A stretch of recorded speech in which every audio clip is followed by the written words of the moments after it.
Va ora in onda la rassegna stampa. Cioè, neanche non mi lascia. Aspetta un attimo. Non mi lascia bere neanche il caffè, ragazzi. Cioè, me lo sono. Cioè, io almeno me lo sono bevuto. Io ce l'ho fatta perché non tutti qui possono bere il caffè. Ultimamente sono tempi grami. Ti fai il tè, la tisana del regista congelato. Ecco che si fa sgelare il nostro Francesco. Buongiorno. Sì, d'altronde c'è aria di neve, dicono sempre così, poi non arriva mai qui a Milano, ma è solo che una fortuna. Bene così, resistiamo. Buongiorno da Sammy Varin, che piacere, ci siete anche quest'oggi, dai. Come va? Come va la vitaccia, eh? È stato un weekend bello tosto, dal punto di vista delle notizie, delle informazioni, della cronaca. Bello tosto come weekend, ma noi siamo felici di essere qui anche quest'oggi a commentare insieme ciò che troviamo sui quotidiani. Radio Libertà, la voce di Sammy Varin, come ogni giorno dalle 7.30 alle 9.30, poi dalle 11 a mezzogiorno. Facciamo il punto della situazione notizie attraverso i quotidiani del Matin, Sammy Varin, quotidiani del Matin, ma soprattutto sentiamo i vostri WhatsApp, sentiamo perché li potete spedire anche audio o video, inviateli al 340 67 09 659, lo ripeto, 340 67 09 659 per commentare quanto vi sto per dire. Quello che sentite suoni chiare di sotto è Roberto Salis. Faccelo ascoltare, facci godere. Cosa c'hai da dire? Cosa c'hai? Parla. Faccelo ascoltare, cercavo di medesimarmi un attimo nell'atmosfera, perché qui ormai siamo internazionali a Bellerio, abbiamo registi che arrivano chiaramente dopo un esame attento e accurato da sotto il Po, addirittura da Roma, ma anche più in basso, signori, assolutamente più in basso no, pietato. Si scherza, però un tempo era così. In Bellerio, se entravi che eri un po' troppo scuro, ti guardavano. Lei è troppo abbronzato, è molto calderoliana parola, no? Dai, vediamo un po' cosa scrive Repubblica. Il sito elettronico di Repubblica cerca di sviare l'argomento clou. Febbraio nero per chi viaggia. Da oggi a fine mese scioperi e disagi su bus, treni, aerei. Proprio la settimana delle Olimpiadi, lo sapete, questo venerdì c'è il gran inizio delle Olimpiadi, a Milano ci sarà un casino della miseria perché c'è l'inaugurazione delle Olimpiadi questo venerdì. Lo fanno a San Siro, quindi zona possibile da evitare, San Siro. La brigata del martello, calata a Torino da tutta Europa per riprendersi Asca. Questo è il primo articolo che compare sul sito elettronico di Repubblica e anche nel cartaceo di Giuliano Foschini, ma soprattutto la sicurezza. Il governo pronto alla stretta con scudo e fermi preventivi, ma è tensione sul decreto. Voi che ci ascoltate ogni giorno lo sapete, è da settimane se non da mesi che si parla di questo nuovo pacchetto sicurezza della Lega, decreto sicurezza, che però, visto che cosa contiene, su Dal Colle hanno guardato dentro e hanno detto: oh, scandalo, queste cose, no, subito non c'è emergenza, facciamo un bel disegno di legge, cioè i disegnini che non c'è fretta, poi magari viene fuori la Meloni come ritratto, però più avanti, forse è il caso che sia un decreto legge. La differenza è questa: il decreto diventa subito legge, poi deve essere ufficializzato, confermato, eccetera, mentre il disegno di legge firulì, firulà, è una chiacchierata che si farà e non c'è nessuna fretta. Si parla di trasferire proprio nel decreto le cose più urgenti per proteggere la polizia dà problemi che ci sono ogni qualvolta la polizia si difenda da questa gentaglia. Ma che cosa mai è successo nel weekend? Se siete arrivati da un lungo viaggio, sicuramente siete vergini da questo punto di vista, non sapete nulla. Che bello, mi piace questa cosa di battezzare gli ascoltatori che arrivano dal nulla. Sicurezza, la stretta dopo Torino, scrive il sito del Corriere. Qui vediamo già un'immagine, è di uno con un pezzo di ferro che sta distruggendo la camionetta dei carabinieri. Meloni riunisce i suoi. Sul tavolo lo scudo penale esteso e il fermo preventivo di 12 ore. Proprio oggi in mattinata la Premier sarà a riunione con Tajani e Salvini su questo argomento. Palazzo Chigi vuole accelerare sul decreto sicurezza. E intanto è stato dimesso il poliziotto picchiato e arrestato uno dei presunti aggressori che avrebbe 22 anni. Quindi è chiara la situazione. Manifestazione pro Askatasuna a Torino con migliaia e migliaia di partecipanti, una cosa gigantesca.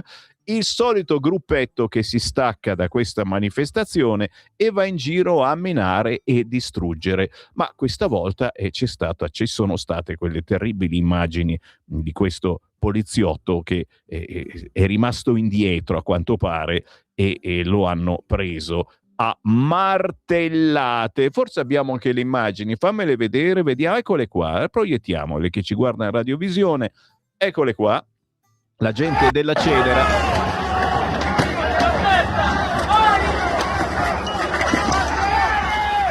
La gente della Celere che resta solo ed è aggredito dai manifestanti.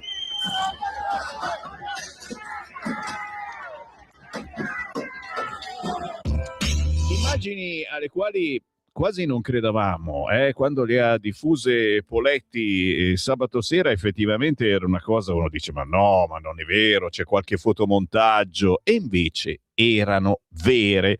Lo sapete, ormai con l'intelligenza artificiale non c'è da fidarsi, ma sono state verificate in pochi minuti ed erano veritiere. Quindi si è utilizzato, qualcuno ride, è una battuta simpatica oppure no, si è utilizzato il famoso metodo Salis.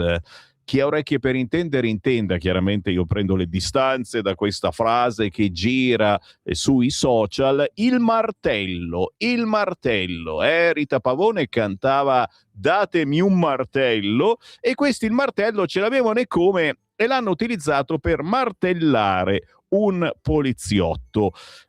Stanno già arrivando un fracco di commenti, ne sono arrivati anche nel weekend. Il 340 6709 659 a vostra completa disposizione per dire ciò che pensate su questo fatto e su tutti gli altri. 340 6709 659 per capire insieme dove sta la verità, perché giustamente adesso la sinistra dice sì, ok, anche noi prendiamo le distanze da questo fatto.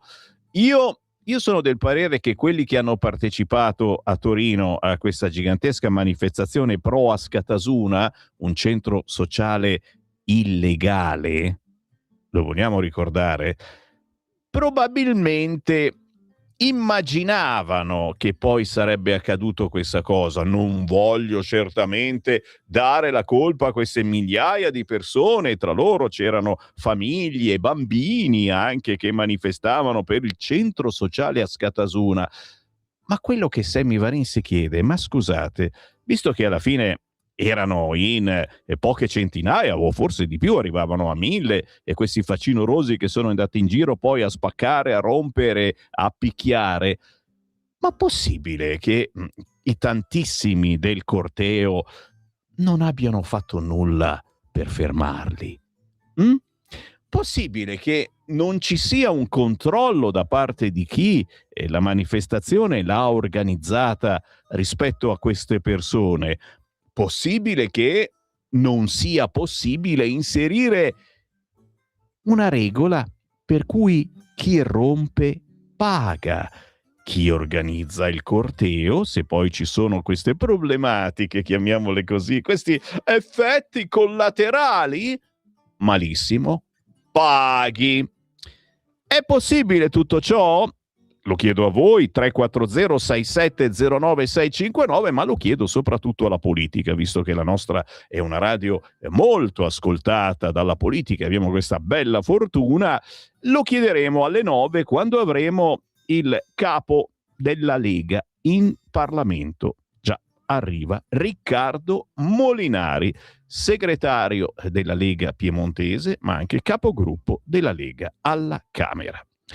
Oggi partiamo dal Corriere, signori, che è appunto è ben chiaro nella titolazione: sicurezza stretta dopo Torino. Fermato uno degli aggressori a 22 anni, la Lega rilancia la cauzione per i cortei. Proprio quello di cui vi ho parlato adesso. Vecchio cavallo di battaglia per la Lega da quel giorno in cui, dove eravamo? A Bologna? C'ero anch'io, mi ricordo benissimo. Ci hanno fatto pagare la cauzione anticipata. Sì, vedo soldi e poi cammello. Com'è la storia del cammello?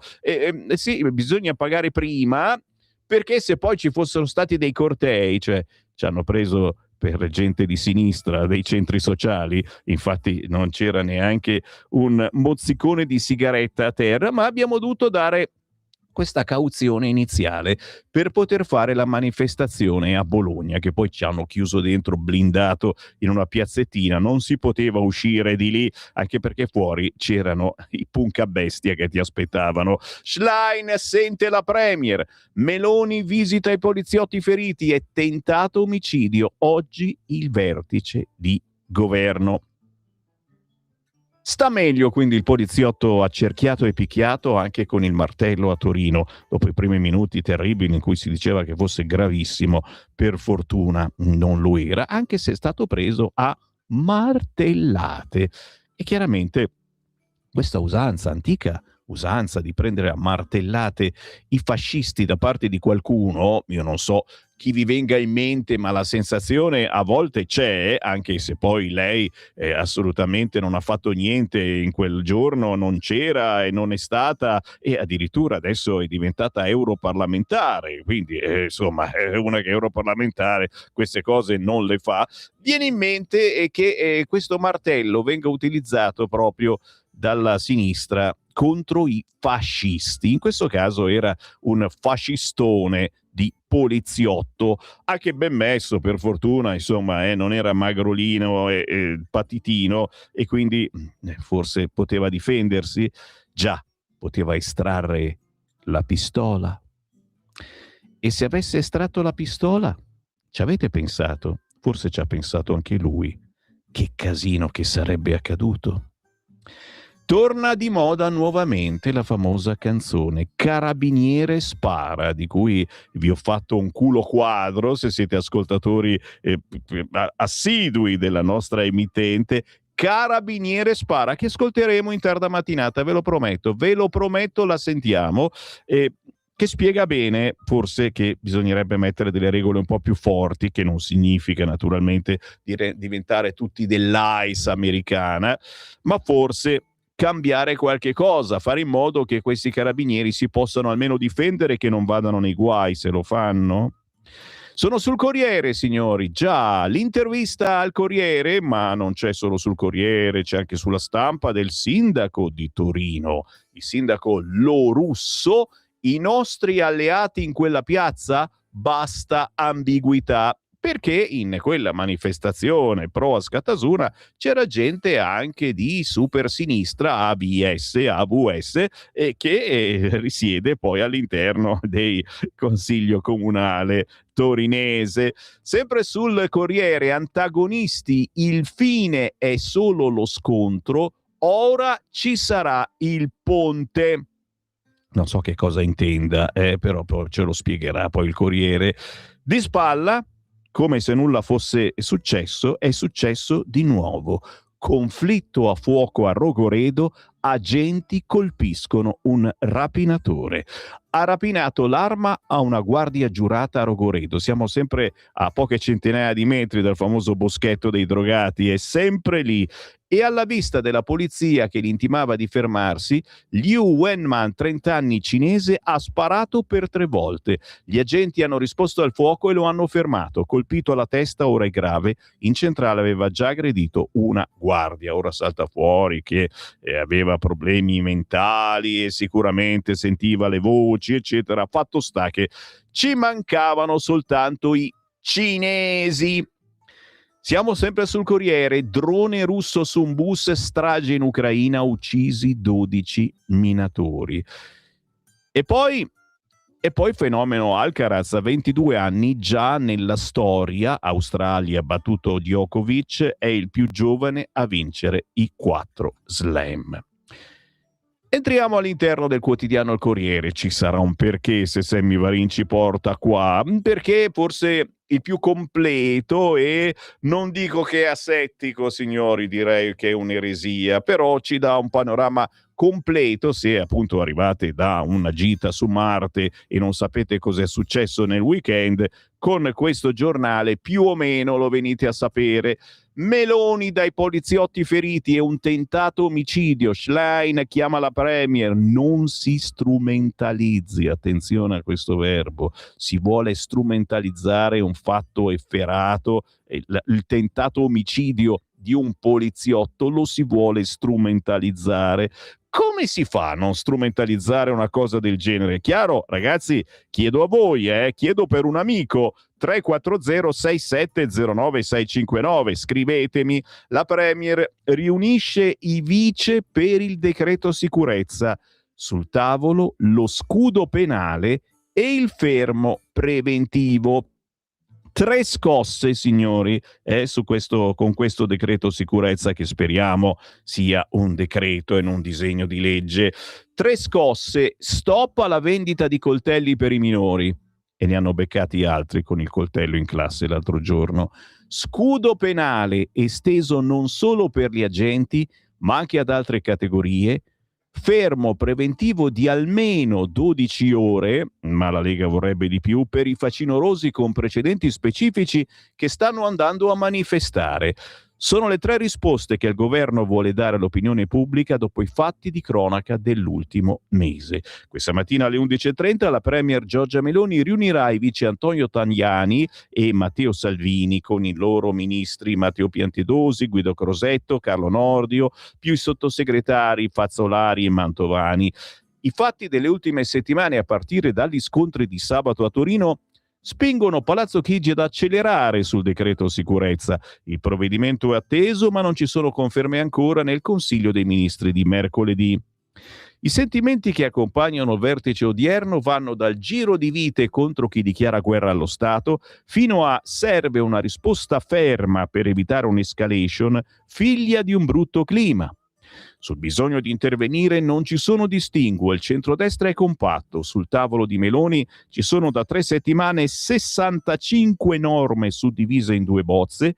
La prima riguarda un decreto, 25 norme, la seconda un disegno di legge, 40 norme. La scelta del veicolo sarà fondamentale perché cambieranno i tempi di entrata in vigore delle norme e la loro ricadute. Venerdì iniziano le Olimpiadi invernali, si temono manifestazioni e scontri dopo l'annuncio della presenza di alcuni agenti americani dell'ICE, seppur in versione investigativa.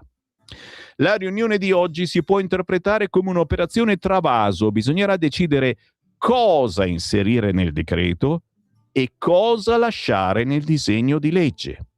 Una scelta politica e di scrittura dei testi, perché il nuovo decreto dovrà essere in armonia con, indovinate un po', lo spirito costituzionale del Quirinale. Al momento dal Colle aspettano a esprimersi, vogliono leggere le carte. Come si sa, gli uffici ieri erano chiusi. Nelle settimane scorse però erano emersi dubbi sulle manifestazioni e il diritto di andare in piazza, sullo scudo penale esteso solo alle forze dell'ordine, sui rimpatri facili. Nessuno che parla di remigrazione, ma Me ne avete scritte di tutti i colori in questi giorni, dopo che è stata bloccata la conferenza stampa organizzata dal leghista, vero, Furgiele, a suon di bella ciao è stata fermata dal PD perché si portava alla Camera gente di destra. E quella era la conferenza che serviva appunto per lanciare questa raccolta di firme pro remigrazione. E ragazzi, è partita e ha raggiunto 50.000 firme in poche ore. Quindi bisognerà parlarne. Bisognerà parlarne, sì, è un semplice ordine del giorno, non lo so, una mozioncina, qualche cosa, ma bisognerà cominciare a parlarne di questo termine che si chiama remigrazione, che molti di voi non conoscono o che qualcuno ha sentito dire parlandone e con Trump, questo che è cattivo, solo lui fa una roba del genere, rimanda indietro gli immigrati nella loro terra, a casa loro, vergogna, non si fanno, le fa solo Trump queste cose, poi scopri che Barack Obama è il leader del PD, ne aveva fatte di peggio. Vado avanti, dopo gli scontri di Torino torna a prendere quota per esempio il DASPO per le manifestazioni, per chi negli ultimi 5 anni è stato denunciato o condannato anche con sentenza non definitiva per reati contro la persona o il patrimonio. E poi il fermo preventivo di 12 ore nei confronti di persone sospettate sulla base di elementi di fatto come il possesso di armi, strumenti atti ad offendere o all'uso di caschi. Salvini chiede che le ore di fermo siano 48. Infine, sempre nella bozza del DDL, si apre alla possibilità di procedere alla perquisizione sul posto anche in occasione di manifestazioni in luogo pubblico. C'è poi il macro tema della non iscrizione nel registro delle notizie di reato in presenza di cause di giustificazione per le forze dell'ordine, a cui va agganciata la tutela legale per il personale delle forze di polizia, delle forze armate e del Corpo Nazionale dei Vigili del Fuoco. Potrebbe invece essere non percorribile la proposta di inserire l'obbligatorietà di una cauzione per gli organizzatori delle manifestazioni a copertura di eventuali danni richiesta da Salvini. Secondo il Viminale aumenterebbe il rischio di iniziative a sorpresa invece che servire da deterrente. Bah, che ne pensate? Tante norme in ballo con una priorità, il governo vuole fare presto. Le immagini di Torino hanno sconvolto Meloni e l'intero esecutivo. Sì, siamo solo noi quegli sconvolti. Qualcun altro faceva il tifo per questa manifestazione, qualcun altro ha detto orco mi spiace non ci posso essere ma sono con voi.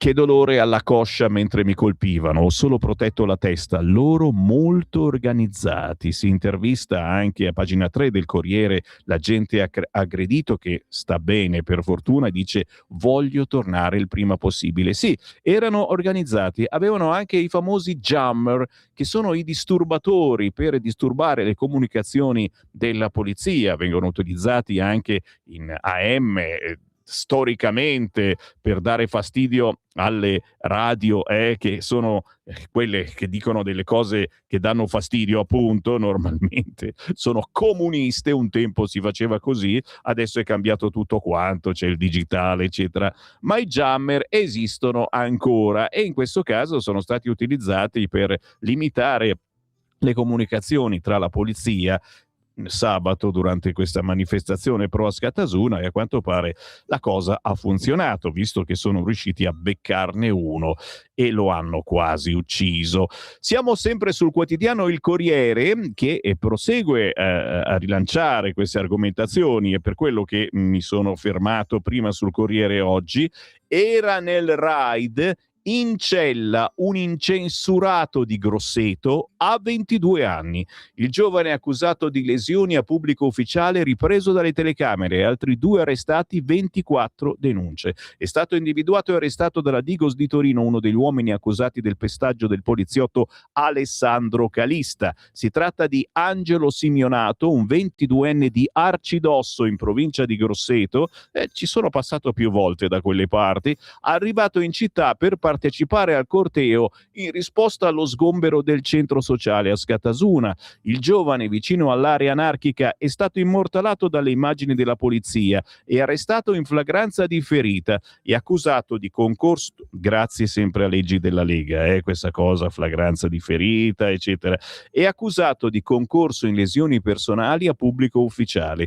A incastrarlo è stata una rapida indagine degli investigatori della Digos dopo l'analisi di alcuni filmati. Il 22enne farebbe parte della decina di manifestanti che si è accanita contro l'agente del reparto mobile. Non si tratterebbe di quello armato di martello né di uno dei principali protagonisti del pestaggio, ma è quello che è stato più riconosciuto all'interno del gruppo. A incastrare il giovane e agevolare le indagini sono stati alcuni dettagli di colore rosso, quasi un segno distintivo in mezzo alla decina di individui vestiti di nero dalla testa ai piedi.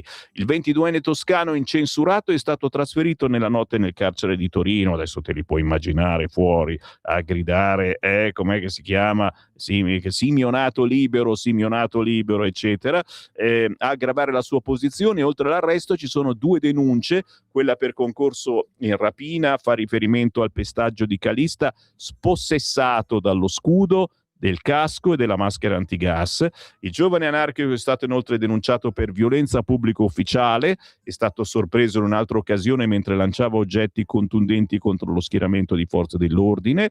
Il giovane residente in una piccola frazione di Arcidosso era noto per le sue posizioni anarchiche, ma in passato non ha mai avuto problemi con la giustizia. Un aspetto sottolineato anche dai genitori arrivati ieri a Torino: siamo brave persone, ci spiace molto per quello che è successo, avrebbero riferito all'ingresso dello Russo e Cutugno. Anche nostro figlio è un bravo ragazzo.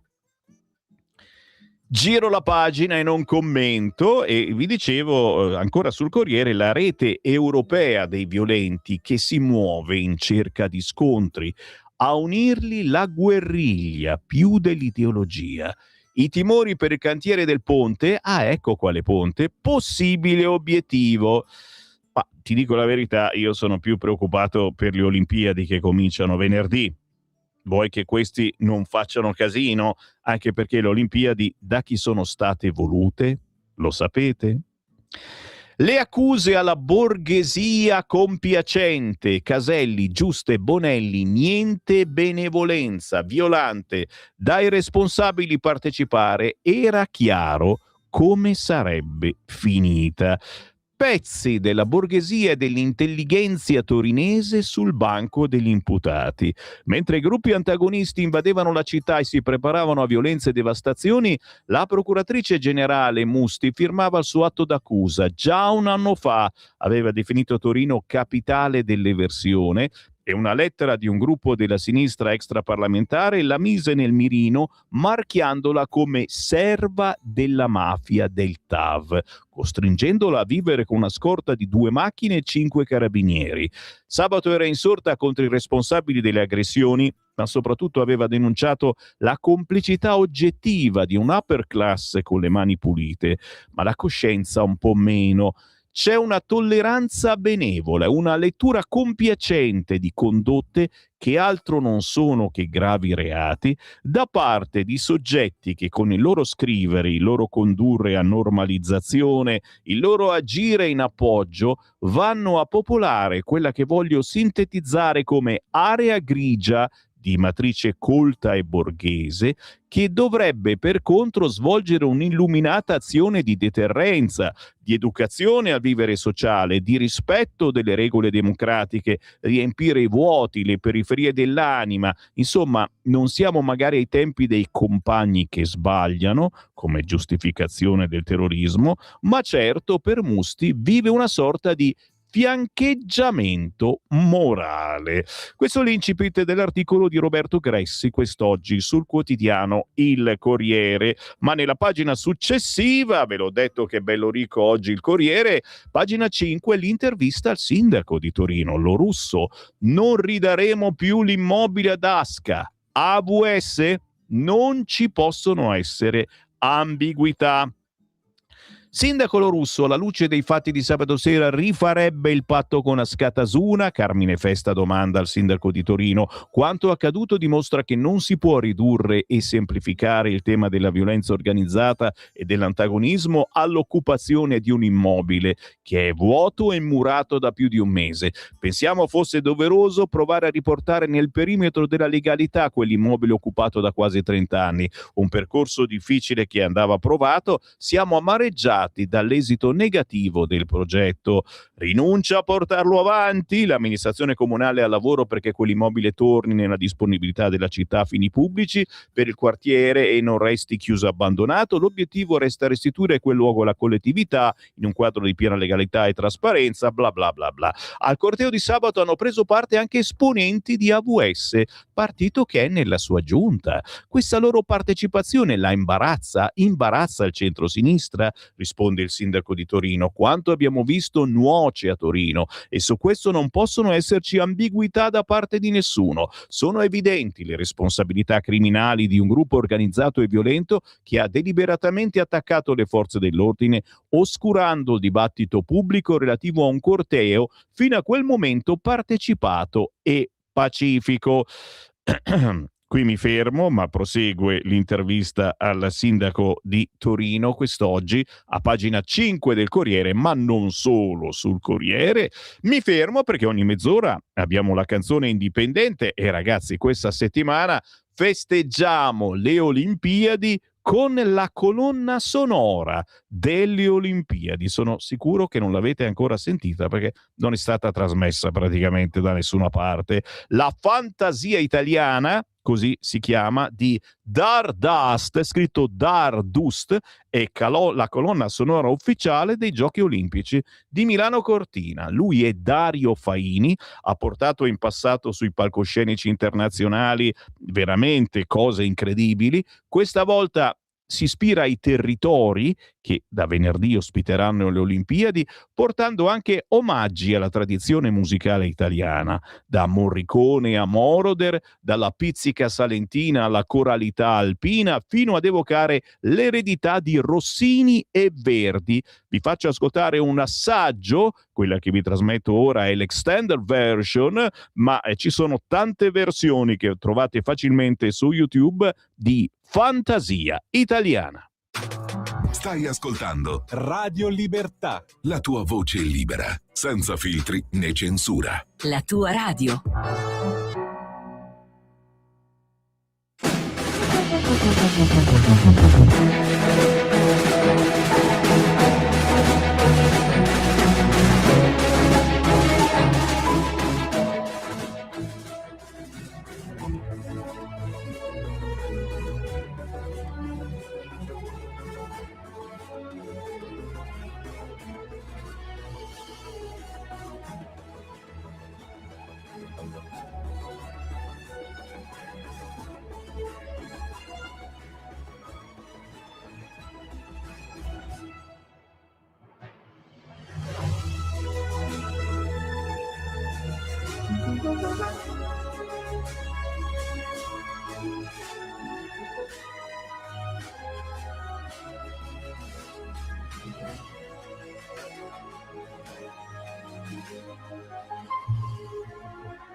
E la miseria, ragazzi, e la miseria. Questo è soltanto l'incipit, eh. Ogni mattina sentiremo una diversa aria di quella che sarà la grande festa delle Olimpiadi qui in Italia. Fantasia italiana di Dardust, scritto Dardust, lui si chiama Dario Faini, molto sconosciuto ma molto conosciuto dagli addetti ai lavori. E pensate che è quello che ha prodotto il famoso pezzo di Mahmood, Soldi. Ho detto tutto. 6 minuti dopo le 8 del mattino, buongiorno Sammy Varini, i vostri messaggi ragazzi, che attivismo come sempre, grazie, mi state tempestando di quelli che sono veri e propri editoriali, lo devo dire, siete voi i migliori editorialisti. Io mi onoro di lavorare in una radio che si chiama Radio Libertà. A proposito, ci vediamo questo sabato, sabato 7 febbraio, noi saremo in provincia di Torino, non a Torino, a Grugliasco, nella cintura torinese, per una bagna cauda, una cena tradizionale torinese, ma non c'è solo bagna cauda, e ci sarà anche il Sammy Varin, lo staff di Radio Libertà, quindi se siete in zona informatevi. Dicevo, mi onoro perché siete veramente attivi e avete voglia di parlare, di cambiare questo paese, di dare idee alla, speriamo, buona politica che sta governando. E per dare delle idee basta inviare un messaggio WhatsApp al 340 6709 659, perché i politici ascoltano questa radio e ci partecipano. Già alle 9 di questa mattina, vi dicevo, avremo Riccardo Molinari che è capogruppo della Lega al Parlamento. Avrei un suggerimento da fare se posso. Le manifestazioni non possono essere vietate, ma a queste condizioni. Dalle 10 alle 12 tutti i danni provocati dai manifestanti dovranno essere pagati dagli organizzatori. Usare i taser per gli esagitati, uguale terroristi delinquenti. Queste dovrebbero essere le proposte, secondo me, da parte della Lega, e subito, senza perdere tempo. Se ne parlerà proprio questa mattina, avete sentito alle 11:30. Bisogna solo capire se magari da lassù, da quel colle lassù, capiscano che è questione emergenziale, anche perché, ripeto, venerdì cominciano le Olimpiadi e questi hanno promesso di fare casino anche per le Olimpiadi. Buongiorno, io voto sì per il referendum e mi dispiace per Saviano, ma mi sento orgogliosamente mafiosa, scherza questa ascoltatrice. Buongiorno, perché insistere con getti d'acqua contro questi manifestanti? Usare letame liquido, poi vediamo cosa succede. Viva la polizia! Messaggi al 340 6709 659, Violenze Torino, Vannacci. Tu dici Vannacci, ma che fine ha fatto Vannacci? C'è ancora, e qualche quotidiano ancora oggi ne parla. I mandanti morali siedono in Parlamento. Questo un resoconto di Imola oggi. Per sapere chi sono i nemici in patria basta sentire le loro dichiarazioni contro il governo Meloni. E ancora, quando come stasera a Rete 4, quelli che difendono le imprese dei criminali che stiamo vedendo in tutte le città d'Italia, non solo di Torino, Milano, Roma, Brescia, Padova, Firenze, e dicono che inasprire le leggi per fermare i delinquenti non serve, bisogna aumentare i militari e le forze dell'ordine perché sono troppo poche, siate pronti a dire che vogliono solo pensare che se vengono arrestati tutti e rimpatriati quegli stranieri pericolosi, i premi che si prendevano nei centri sociali insieme a giudici e magistrati dalle navi ONG, la balla solita prevenzione che raccontano non tiene più. Se militari e forze dell'ordine in caso di attacchi da parte dei violenti con armi di ogni genere cosa devono fare? Poco italiano, d'accordo, ma le virgole non esistono. Non so perché questa usanza di non mettere le virgole. Secondo tutta la parte sinistra del Parlamento devono aspettare e vedere se le pistole puntate contro sono delle copie vere, col rischio di diventare nuove vittime. Se dovessero agire prima diventano degli assassini, punto di domanda, e questo secondo me è un grave problema che bisogna assolutamente risolvere. I vostri WhatsApp al 340 6709 659, riascoltiamo la canzone Carabiniere spara, non c'è altra soluzione. D'altronde loro vogliono i morti nei dimostranti, così possono fare le vittime e dedicare sale del Parlamento ai teppisti, non certo alle forze dell'ordine che difendono la nostra democrazia. Delinquenti che devono essere perseguiti duramente se vogliamo evitare la guerra civile che loro vogliono per l'Italia, e chi partecipa a manifestazioni che appoggiano criminali di Askatasuna con annunci ci prenderemo Torino e ora ipocriti si dicono sorpresi e che la manifestazione era pacifica, complici e fuori dal mondo, veri criminali antidemocratici, fuori tutti i nomi, da fermare duramente. Sì, è quello che lo ha detto anche il generale Vannacci, insomma, che gli sembra strano che questi che hanno fatto la manifestazione, erano in migliaia, non si sono accorti di nulla, e non hanno fatto nulla per fermare queste poche centinaia di persone facinorose. Sembra un po' strano, davvero, che non ci sia più un servizio d'ordine che anni fa era obbligatorio quando fai una manifestazione. Che ne pensate? Scrivetemi 340 6709 659. Lettera aperta. Ci sono due cose che spaventano i violenti degli scontri di Torino, molto più del carcere: il lavoro e la fatica. E guardate, ragazzi ineducati, che sul lavoro è fondata la nostra Repubblica. Se continuate a rifiutarvi di abbandonare la violenza e di imparare un lavoro, una professione, siete fuori dalla società civile e dalla legalità, scrive Massimo da Carcare. Buongiorno Sammy, non sopporto più questo governo sempre in punta di piedi e nemmeno la polizia. Vorrei fare una domanda: ma chi è il capo di questi delinquenti? Forse quello che ha la veduta più alta a Roma?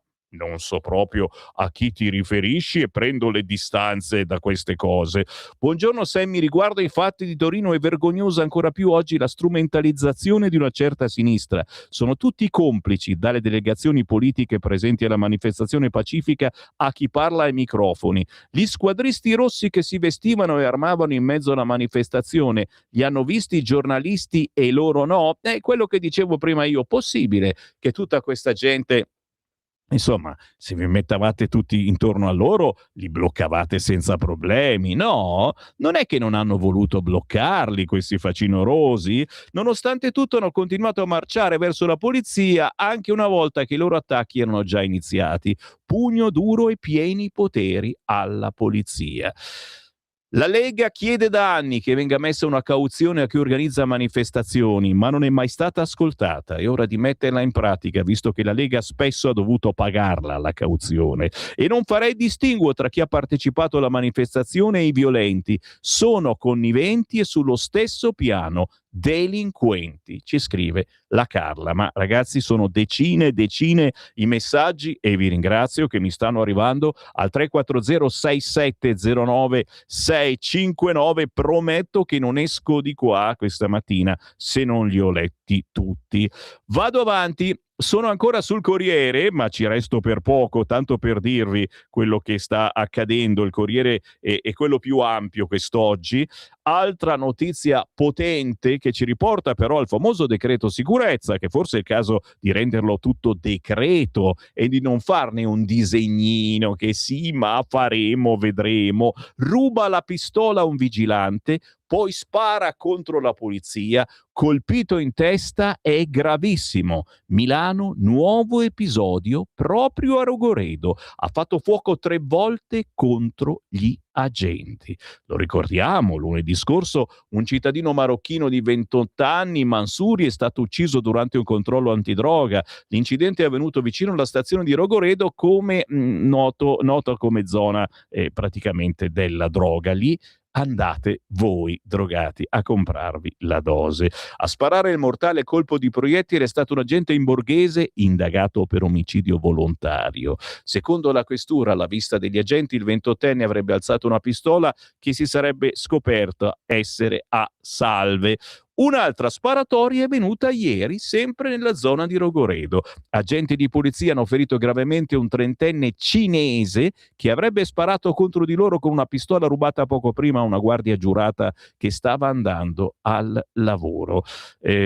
Stiamo a vedere 3 fermi e l'ospedale psichiatrico, i 4 giorni folli di Liu, il fantasma, di origini cinesi, non ha un domicilio, i tentativi di procurarsi un'arma, bla bla bla, pare insomma che fosse uno che avesse problemi, e i problemi li voleva portare verso di noi, visto che andava in giro con la pistola e poco prima aveva bastonato gente.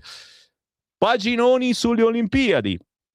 Oggi, se fai un giornale, non puoi pensare di far finta di niente, d'accordo, le ha organizzate la Lega, vabbè, dai, forse è il caso di parlarne, e anche i giornaloni non resistono. Si comincia con il modello fuori salone, aspettando Dua Lipa, la Movida 5 cerchi va in scena nei party blindati. Se frequentate Milano, guardatevi attorno questa settimana, perché vedrete gente molto particolare e potreste vedere anche personaggi molto molto famosi. Ad esempio, chalet privato per Tom Cruise, cene con fiaccola per i reali, sarà il nostro Capodanno. Mondanità ed eventi in quota, ma vi dicevo anche a Milano. Paginone quest'oggi sul quotidiano Il Corriere, ma ve l'ho detto un po' su tutti i quotidiani che ti fanno vedere la cartina e le zone che saranno più frequentate da questi figaccioni. Il caso del volto di Meloni in chiesa, ragazzi, sembra incredibile, ci mancava anche questa. Iniziamo a vedere la Meloni da tutte le parti, ma qui insomma pare che ci sia qualche cosa sotto. Ora il parroco rischia il posto, ne parla il Corriere, pagina 20. Monsignor Micheletti: non ci sono state strumentalizzazioni, tanti curiosi nella basilica.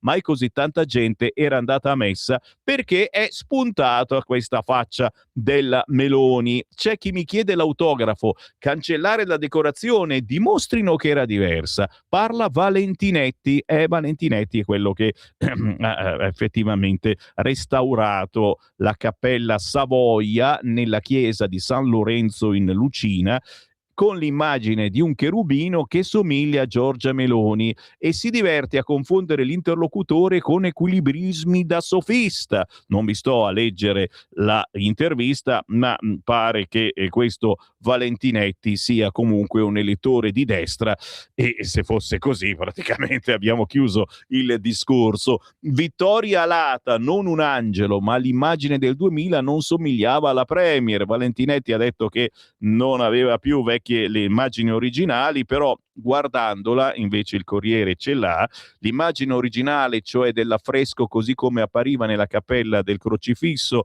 prima dei danni da umidità che portarono al ripristino nel 2023, è sfocata, ma è difficile sbagliare. Il volto dipinto del 2000 non era certo quello somigliante a Giorgia Meloni di oggi. La stiamo facendo vedere in radiovisione. Sì, effettivamente non era chiarissimo, il volto era parecchio rovinato, adesso è stato aggiustato bene bene, sembra fatto ieri, ma in effetti assomiglia molto a Giorgia Meloni. Solo un riquadrino sul Corriere, meglio non esagerare, a un'altra cosa bella bella che ci piace e che riguarda Roma. Sì, si è deciso qualche giorno fa, nel 3 giorni abruzzesi della Lega, si è deciso il sindaco di Roma. Non ne parla nessuno. Salvini al banchetto con Rinaldi, sarà lui il prossimo sindaco di Roma e sono contento che molti di voi ascoltatori apprezzeranno. Un applauso al prossimo sindaco di Roma. Così il vice premier e leader della Lega Matteo Salvini ha chiesto un'ovazione per Antonio Maria Rinaldi. Al suo fianco, in uno dei gazebo organizzati nella capitale per firmare una petizione a sostegno del poliziotto indagato a Milano per avere sparato uno spacciatore durante un controllo antidroga, erano presenti anche la deputata Simonetta Matone e Davide Bordoni, segretario cittadino della Lega. In poche parole, sì, abbiamo deciso che Antonio Maria Rinaldi per la Lega potrebbe essere il prossimo sindaco di Roma, candidato della Lega a sindaco di Roma. Che ne pensate? 340 6709 659, domanda inutile perché è stato nostro interlocutore qui a Radio Libertà per anni, è una trasmissione proprio fatta con lui e Giulio Cainarca e quindi penso che non ci siano obiezioni. Siamo sul Fatto Quotidiano, titolo principale è il governo dell'insicurezza, meno giudici e più criminali. È chiaro che, signori, anche qui, se incontrerete oggi al bar o facendo 4 passi qualche vostro amico di sinistra appena comunista, vi diranno questa cosa, ma scusa, chi è che si deve occupare di sicurezza? Il governo. Che cosa state facendo? Ed è quello che, insomma, si protesta anche all'interno del centrodestra e dobbiamo riconoscerlo, ci sono parlamentari del centrodestra e anche della Lega che su questo hanno qualcosa da ridire. Il governo sta facendo poco, ma secondo voi perché il governo sta facendo poco? Perché i rompini della sicurezza, siamo noi della Lega, vengono ammutoliti, ci mettono il bagaglio, capito? Non possiamo parlare, non possiamo dire perché c'è il Colle e perché ci sono queste cose non così sicure, perché c'è la Costituzione, perché e perché poi alla fine molti di voi la Lega non l'avete votata. Bravi. E adesso ve la vedete coi ben pensanti di Forza Italia che fanno l'occhiolino al PD e con quelli di Fratelli d'Italia che però è la Meloni al governo, deve mediare e per non litigare, non può certo litigare col Presidente della Repubblica Giorgia Meloni e bisogna fare le cosine un pochino annacquate. Questo è il vero senso della situazione. Basta, devo andare, ho voglia del quotidiano La Verità. Posso? È permesso? Posso andare sulla Verità? Grazie. 340 6709 659. Siete esagitati questa mattina, bravi. Eccola qua la frase. Sparano ancora sulla polizia. Dopo il pestaggio di Torino, altro piombo a Milano a 5 giorni dai giochi. E questo, signori, che mi fa paura, che venerdì cominciano i giochi. Chiaro, ci sarà l'AIS, signori, con l'AIS possiamo stare tranquilli. Che cavolo, quelli li tengono chiusi dentro, non li faranno uscire, saranno chiusi a guardare i video, quelli dell'AIS, e chissà che video guarderanno. Di nuovo Rogoredo, cinese irregolare, rapina guardia giurata e apre il fuoco sugli agenti. Salvi per miracolo reagiscono, finiranno indagati? Bella domanda, è vero? Questa volta però il cinese aveva sparato per primo, aveva una pistola vera e quindi è anche più difficile. Si dovranno arrampicare proprio sui vetri gli avvocati, davvero. Sempre nel capoluogo, ragazzo accoltellato in pieno centro e il PD locale aveva appena manifestato contro l'AIS di Trump. Intanto il bilancio della guerra di Askatasuna fa spavento. Feriti in tutto 108 uomini dello Stato.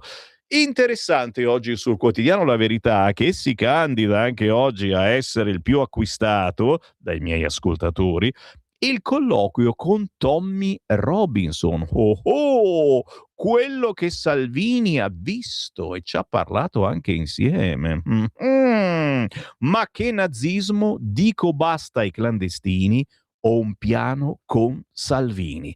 Oggi sul quotidiano La Verità, intervistato da Annalisa Corti, Tommy Robinson. Richiami sempre in prima pagina sulla Verità, il Premier pronto alla linea dura, a breve l'ok al decreto sicurezza. Siamo qui tutti con le mani alzate. Oh! Meloni in visita agli uomini in divisa massacrati, si indaghi per tentato omicidio. Stamattina il governo proverà a blindare il DL sicurezza, che secondo quanto auspicato dal vice premier Matteo Salvini sarà all'ordine del giorno del Consiglio dei Ministri di mercoledì.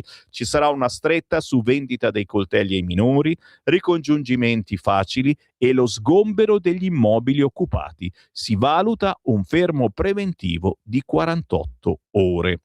Sempre in prima pagina sul quotidiano La Verità, c'è chi li libera, i criminali non devono uscire di galera, medita Maurizio Belpietro. E poi, complici indecenti, a sinistra riescono a prendersela col governo, scrive Francesco Borgonovo, che tornerà, lo sapete, martedì con la sua nuova trasmissione su Radio Libertà alle ore 13.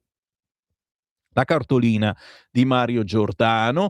Caro Fontana, se Fratoianni la applaude, deve preoccuparsi. Le interviste del lunedì, Lucio Malan, basta vie di mezzo o con lo Stato o con i violenti. Marzio Mian, vi spiego perché Donald ha vinto sulla Groenlandia, ma c'è anche Bernardini De Pace. Patriarcato, parola che serve a fregare l'uomo. E ben lo sappiamo noi uomini. Entro all'interno del quotidiano La Verità per compiacervi, la sinistra condanna le violenze, poi però se la piglia col governo. All'inizio hanno taciuto, dopo il video però i coraggiosi progressisti non potevano più e hanno denunciato il fatto sproloquiando sulla destra che strumentalizza. AVS, questa poi è il colmo, dichiara: se non avessero sgomberato il centro sociale, capito mi hai? La colpa è del governo che ha sgomberato il centro sociale a Scatasuna, non sarebbero successe queste cose. Un'area grigia e colta tollera tutto, anche sulla Verità la frase di Lucia Musti, il procuratore generale del Piemonte: manifestare uno specchietto per le allodole che nasconde una finalità diversa, reclutano e agiscono con strategia. Giuliano Guzzo la riprende e questa frase secondo me è molto importante: c'è una benevola tolleranza di matrice colta e borghese dietro le violenze di sabato a Torino. A sostenerlo apertamente nelle stesse ore in cui oltre 100 poliziotti venivano feriti da cosiddetti antagonisti del corteo pro Scatasuna è stata l'inaugurazione dell'anno giudiziario Lucia Musti, procuratrice generale di Piemonte e Valle d'Aosta, che ha parlato anche di piazze usate come strumento di lotta. Qua mi fermo, ma è da leggere questo articolo come tutto il discorso che ha fatto la Musti l'altro giorno. L'editoriale, vi dicevo, di Maurizio Belpietro è quasi una supplica ai giudici, per favore, ai magistrati, ai PM, a tutti, per favore questa volta non liberate i delinquenti. E poi i primi arresti dopo la folle guerra di Torino, una falange di 1500 antagonisti si nascondeva nel corteo per Ascatasuna, 3 sono finiti in manette, 3 su 1500, un po' pochino. Tra di loro ce n'è uno degli autori del violentissimo pestaggio al poliziotto, dimesso ieri con 20 giorni di prognosi, altri 24 schedati, tra le forze dell'ordine 108 i feriti. Trovato un arsenale tra maschere antigas, passamontagna, oggetti per colpire, anche i famosi jammer per disturbare le conversazioni dei carabinieri. Giro la pagina, sono ancora sul quotidiano La Verità, che intervista Lucio Malan.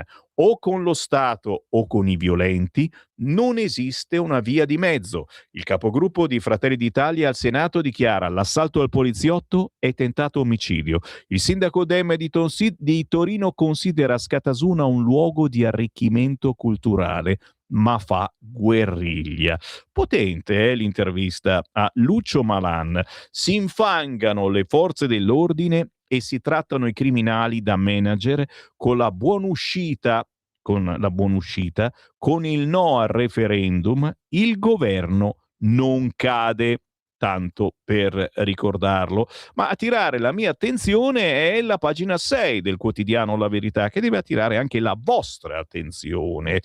L'intervista con un tale Tommy Robinson, assolutamente sconosciuto da queste parti, ma è quello con cui ha parlato Matteo Salvini giorni fa. Ma quale neonazista? Lotto per un futuro senza più clandestini, che guarda caso e sono anche le parole di Matteo Salvini nella canzone La Padania di Sammy Varin, che trovate su YouTube, mio antico errore di gioventù, però ci avevo azzeccato, un futuro senza più clandestini. Noi non vogliamo i clandestini, perché nella parola clandestini c'è dentro tutto. Quando sei clandestino sai che non puoi lavorare onestamente e quindi ti procuri da lavorare disonestamente, o andando con la mafia, o rubando, picchiando, violentando. Restate lì pochi minuti e vi leggerò l'intervista con Tommy Robinson. Stai ascoltando Radio Libertà. la tua voce libera, senza filtri né censura. La tua radio.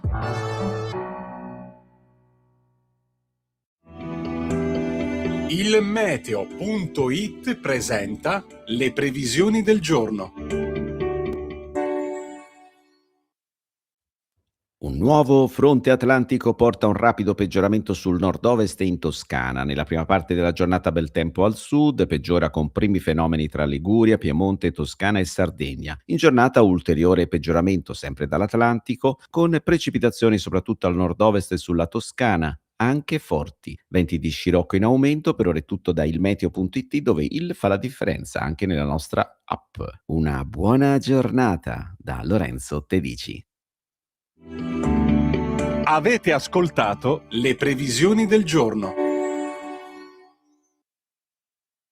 Lo amiamo perché ci offre sempre le cose più buone e naturali. Linea Alberto Acerbis.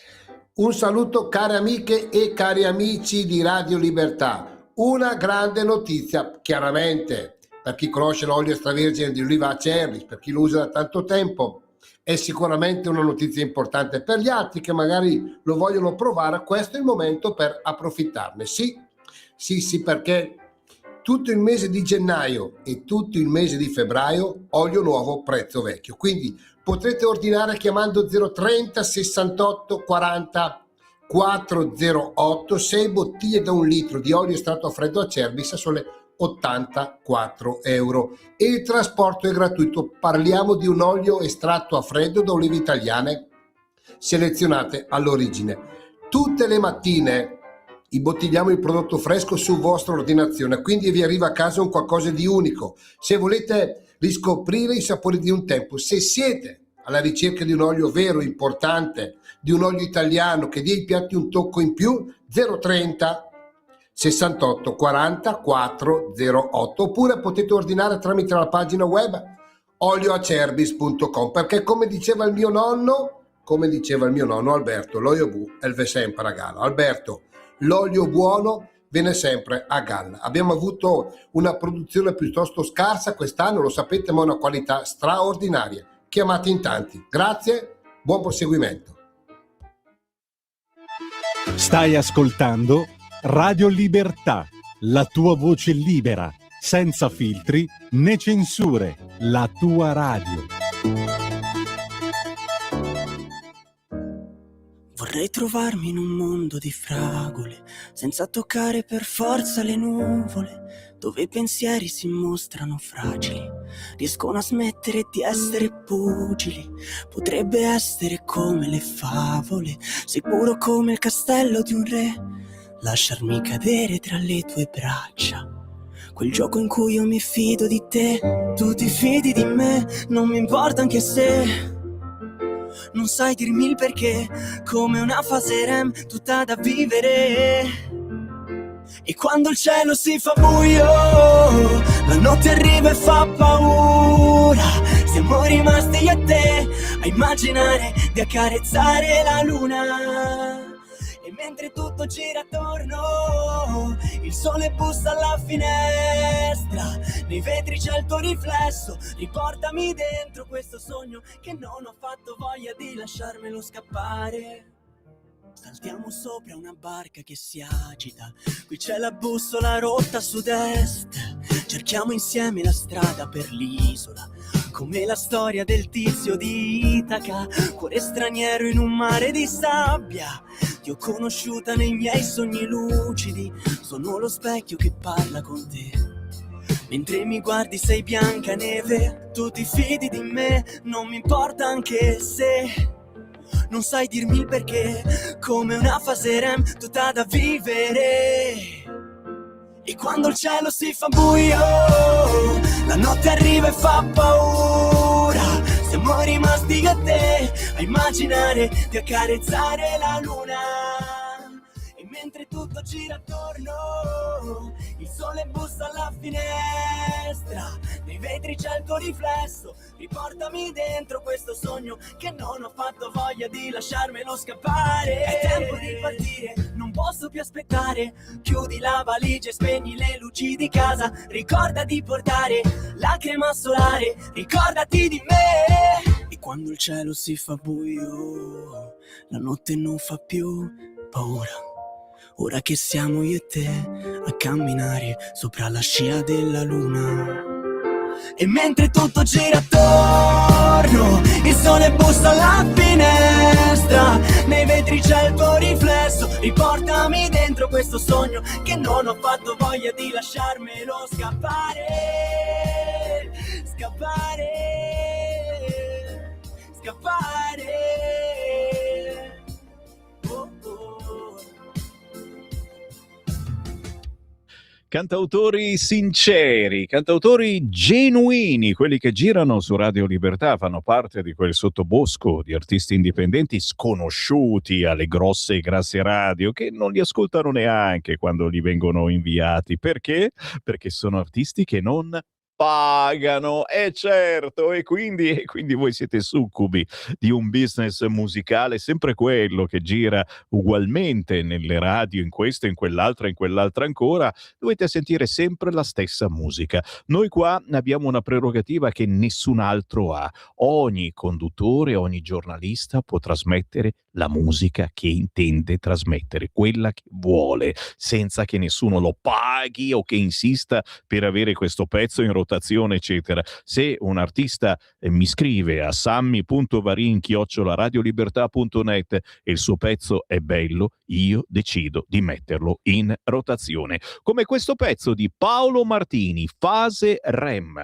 fresca di pubblicazione, un'intensa ballad pop di un giovane cantautore sanremese di 22 anni, uno che abita a Sanremo ma che a Sanremo non ci canterà mai, speriamo di sì, ma sarà dura. La fase REM in cui l'attività cerebrale è più intensa è una metafora per descrivere una connessione speciale e onirica con un'altra persona. Bravo Paolo Martini, ma bravi voi.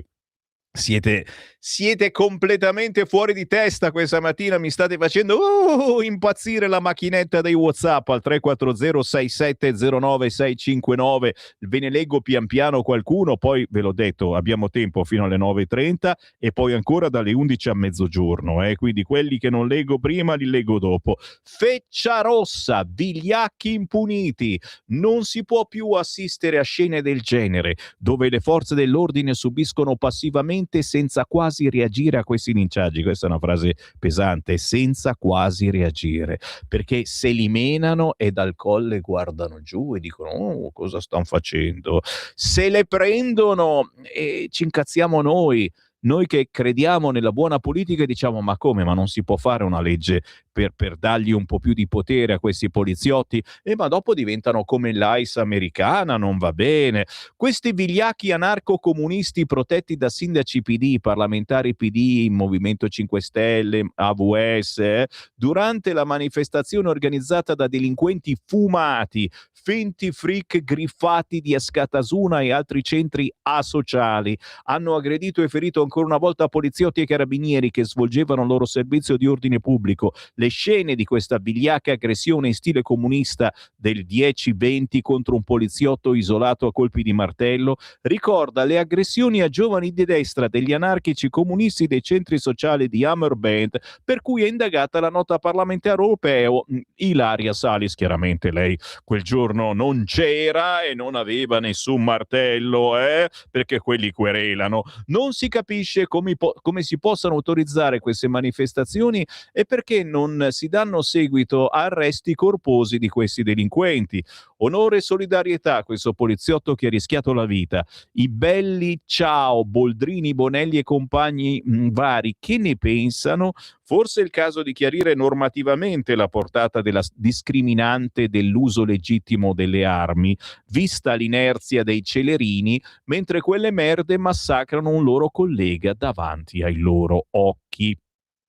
Ci scrive poi Simonetta Matone, che è una parlamentare della Lega: chiedo al PD e agli altri partiti di sinistra, come fa un poliziotto a rispondere in maniera proporzionata a chi lo aggredisce prendendolo a martellate a 30 centimetri dalla testa? Interessante, vero? Tantissimi WhatsApp al 340-6709-659, mentre la sicurezza la Lega la sta portando avanti. Forse avete visto questo weekend gazebo della Lega per firmare "Io sto con il poliziotto", e anche nelle prossime settimane saremo in tutte le piazze italiane. Già, è arrivato il dispaccio della Lega.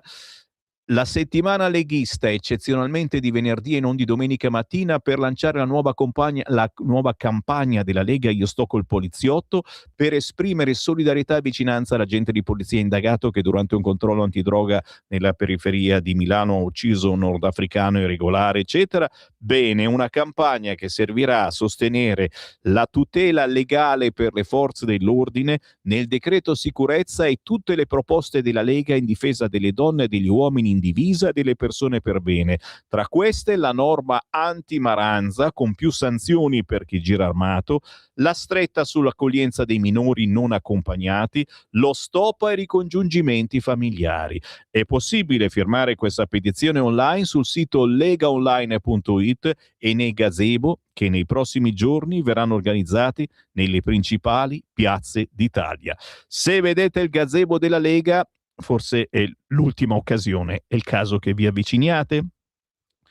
Ma cosa volete decretare finché il Mattarella rema contro? Liberateci da gente simile e la sicurezza arriverà in automatico. Ok la cauzione, ma se il poliziotto ci lasciava le penne non c'è cauzione che risarcisca. A Torino ci voleva il lanciafiamme. Scherza Marco da Milano. Se i sinistri cominciano a parlare di strumentalizzazione e porteranno avanti la bufala che gli antagonisti facinorosi erano elementi pagati da apparati deviati dello Stato per fare casino e devastazione e rovinare l'immagine della manifestazione pacifica. Ancora WhatsApp. Ma Schlein dice di non strumentalizzare, oltre che a esserci politici di sinistra in quella manifestazione e dopo che hanno proibito di parlare a Montecitorio a politici di destra, hanno pure il coraggio di dire di non strumentalizzare. Roba da matti, cara Clara. Ti dico la verità che nessun giornale osa parlare di questa cosa, forse ne hanno già parlato sabato o domenica, io non c'ero, di questa cosa che hanno fermato la conferenza stampa che doveva esserci venerdì per parlare proprio di remigrazione. L'hanno fermata gli amici pidini cantando Bella Ciao. Fatto sta che poi la raccolta firme promossa dalla destra su internet è andata benissimo. Mi chiedo perché nessuno ne parli, per parlare di remigrazione. Buongiorno, basta spruzzare vernice indelebile, così saranno riconosciuti. Tiziano, interessante. No, quella la spruzzano sui monumenti, quelli di sinistra. Noi non possiamo. A proposito di sicurezza, finché c'è Mattarella sarà una strada tutta in salita. Oh, Laura davvero? Ma come portate sfiga quest'oggi, ragazzi miei? Vado, lo so che me lo state richiedendo. Sono a pagina 6 del quotidiano La Verità. L'intervista con tale Tommy Robinson, che molti di voi non sapranno neanche chi è. Ora lo scoprite. Ma quale neonazista? Lotto per un futuro senza più clandestini. Il britannico, voglio proteggere i nostri confini con muri e droni, è estremista? Allora lo sono. Salvini è uno dei pochi che ha capito. Annalisa Corti. La sua visita romana ha suscitato un'ondata di polemiche. Tommy Robinson è stupito di questa accoglienza e alla fine dell'intervista scherza: questo colloquio lo dedico ai miei detrattori. Robinson, il suo incontro con Matteo Salvini ha suscitato polemiche qua in Italia. Il suo estremismo antislamico è eccessivo anche per il ministro leghista? Estremismo antislamico è il tipo di assurdità partigiana e globalista che la stampa tradizionale sforna su di me ogni giorno. I media vogliono dipingermi come una specie di predicatore d'odio, ma la mia non è islamofobia, è voler difendere i nostri confini. Sì, sono anti-islam e allora non odio i musulmani, odio un'ideologia che è diametralmente opposta alla civiltà occidentale e allo Stato di diritto. Salvini non è ambiguo, ha ragione, non ha paura di dire quello che tutti pensano, che la massa di immigrati che rifiutano i nostri valori sta distruggendo le nostre società. Non ha paura di difendere il suo popolo, quindi chiamatemi estremista, razzista, come volete, ma non chiamatemi bugiardo. Eppure, più che per nazionalista, lei attraverso questi concetti non rischia di passare per razzista o peggio neonazista? I media hanno esaurito argomenti concreti. Certe etichette non significano nulla perché sono state usate così tanto e senza alcuna giustificazione. Chiamano neonazista chiunque difenda i confini britannici, la cultura britannica o le ragazze britanniche perché non hanno altro in mano. Non possono discutere con i fatti, quindi ricorrono agli insulti. Sia chiaro, non sono un neonazista, ma i media probabilmente lo sanno già, tanto sono faziosi, illusi, ideologicamente intrappolati. Sono troppo a destra per Farage? Farage è politicamente corretto, come la maggior parte degli altri. Se invocare confini sicuri, libertà di parola e protezione dei nostri figli mi rende troppo a destra, chiamatemi pure estremista, mi chiamino come vogliono, lo indosserò come un distintivo d'onore. Ma io ho passato la vita a combattere contro i veri nazisti, quelli che marciano per le strade, che glorificano Hitler, che prendono di mira le minoranze. È un paginone interessante, vero? Sono a pagina 6 del quotidiano La Verità che oggi intervista Tommy Robinson. Ha in mente un progetto con Salvini. Con Salvini non stiamo costruendo un'alleanza segreta, ma un movimento che dica basta. Basta con l'agenda globalista, le frontiere aperte, l'indottrinamento woke, la censura. Basta con le bugie, con i media ideologicamente controllati. Ora siamo noi media. La stampa tradizionale è un dinosauro. Ho incontrato Salvini perché è uno dei pochi che ha capito. La sovranità nazionale non è un crimine, ma un diritto. Proteggere i propri confini non è razzismo, è responsabilità. Difendere la propria cultura non è estremismo, è sopravvivenza. E se i media pensano che questo sia controverso, bene, perché la vera controversia è che continuano a fingere che le migrazioni di massa, la sostituzione culturale e l'erosione della libertà di parola siano progresso. Non lo sono. Sono una resa. Quindi avanti, chiamatelo pure progetto alleanza, io lo chiamerò lotta per il nostro futuro e non la sto combattendo da solo, ragazzi, non so voi, ma io ho i brividi mentre leggo questa intervista. Potrebbe essere il preludio di qualcosa che sta nascendo?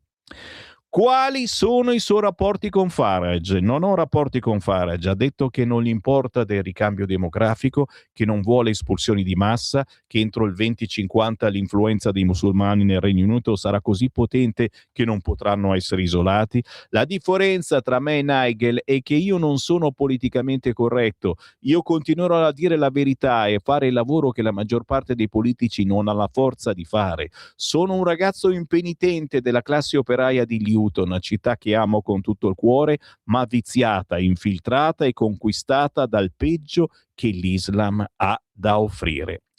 Qua mi fermo, ragazzi, ma capite che vale la pena di spendere quell'1,50 € della Verità per leggere questa intervista. Tommy Robinson, quest'oggi sul quotidiano La Verità.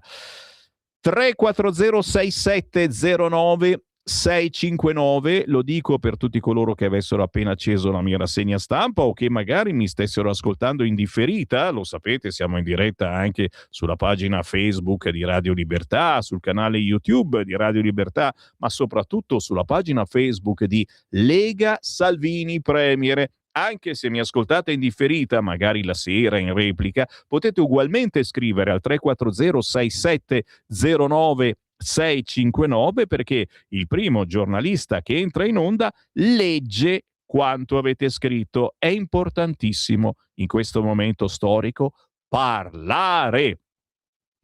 Resto sulla verità solo per dirvi le altre segnalazioni importanti che ci sono su questo quotidiano. Il cinese irregolare che spara contro la polizia, a pagina 7, altra violenza in zona Rogoredo a Milano. Questa volta l'arma non era finta, il presidio del territorio è a rischio, cioè l'altra settimana con l'arma finta, questa settimana con l'arma vera. È ora che la sinistra ammetta il legame tra l'escalation di violenza e l'immigrazione. Guarda caso, erano tutti immigrati quelli che hanno attentato alla vita di un poliziotto. Gianluigi Paragoni scrive questo editoriale oggi sul quotidiano La Verità, mentre a pagina 15 c'è l'intervista con Anna Maria Bernardini De Pace. Patriarcato, fissazione da femministe. L'avvocato divorzista che ben conosciamo hanno trovato una parola antica e fuori luogo per aggredire gli uomini. L'emergenza giovanile nasce dai genitori che non svolgono più il loro ruolo, abituano i figli solo ai diritti e non ai doveri. Il DDL stupri? Era sbagliato, poteva essere strumentalizzato per dispetto. Sulla strage di Kranz ha fatto bene Meloni a criticare la Svizzera. Interessantissima anche questa intervista da Anna Maria Bernardini De Pace, pagina 15 del quotidiano La Verità, che poi se la prende con Gali. Un pochettino, dici. Pagina 19, Silvana De Mari. Mandiamo Gali alle Olimpiadi. Siamo bolliti. La scelta del rapper per la cerimonia di apertura dei giochi invernali è senza senso, o forse ce l'ha, ma è soltanto politico, perché le canzoni e il suo genere musicale non sono il meglio che abbiamo, ma a qualcuno piace il fatto che sia musulmano. Gali, pseudonimo di Gali Amdouni, è un rapper italiano di origine tunisina che aprirà questo venerdì le Olimpiadi. Oltre alla sigla strumentale che abbiamo sentito prima di Dardust, e ci sarà anche lui a cantare. Non è l'unico, ce ne saranno anche altri. Siamo come l'anfibio dentro la pentola. Se l'acqua è già calda, salta e scappa via. Se invece viene messo in quella fredda, nell'acqua fredda, scaldata poco a poco, ci resta e finisce che muore. Il cantante ha lanciato l'accusa di genocidio contro Israele, ricorderete. Il vittimismo di Hamas è la chiave dell'islamizzazione dell'Europa. Paginone, so che vi piace quando lo dico, a pagina 19 del quotidiano La Verità. Dove vado? Sono le 8:51, ragazzi miei. Notizia più non posso veramente, ma vi voglio portare sul quotidiano La Stampa. C'è sicuramente un motivo se lo faccio, ma non vado mai a caso, lo sapete. Questa è una rassegna stampa dove cerchiamo le notizie che vi interessano, i commenti che vi interessano.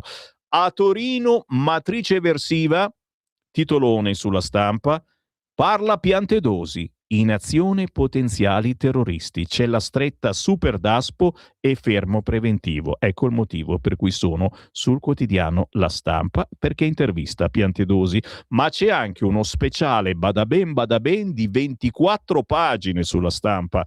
I segreti di Milano Cortina, guida ai giochi delle stelle. Manco il Corriere, 24 pagine sul quotidiano La Stampa, e le Olimpiadi sono Milano Cortina, non sono Torino-Cortina. Oh, rimango a bocca aperta, meno male, perché si sono accorti questi giornaloni che se non ne parlano adesso che cominciano le Olimpiadi, sì, peccato, è stata un'idea della Lega, adesso vanno lì a sfrugugliare le cose che ancora non sono pronte, questa strada non è pronta, quell'altra cosa non inizia subito, eccetera. Ti fanno un culo quadro, ma almeno ne parlano.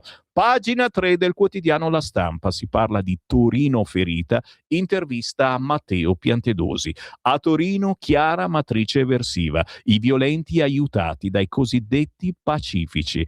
Oh, l'avete sentita la frase?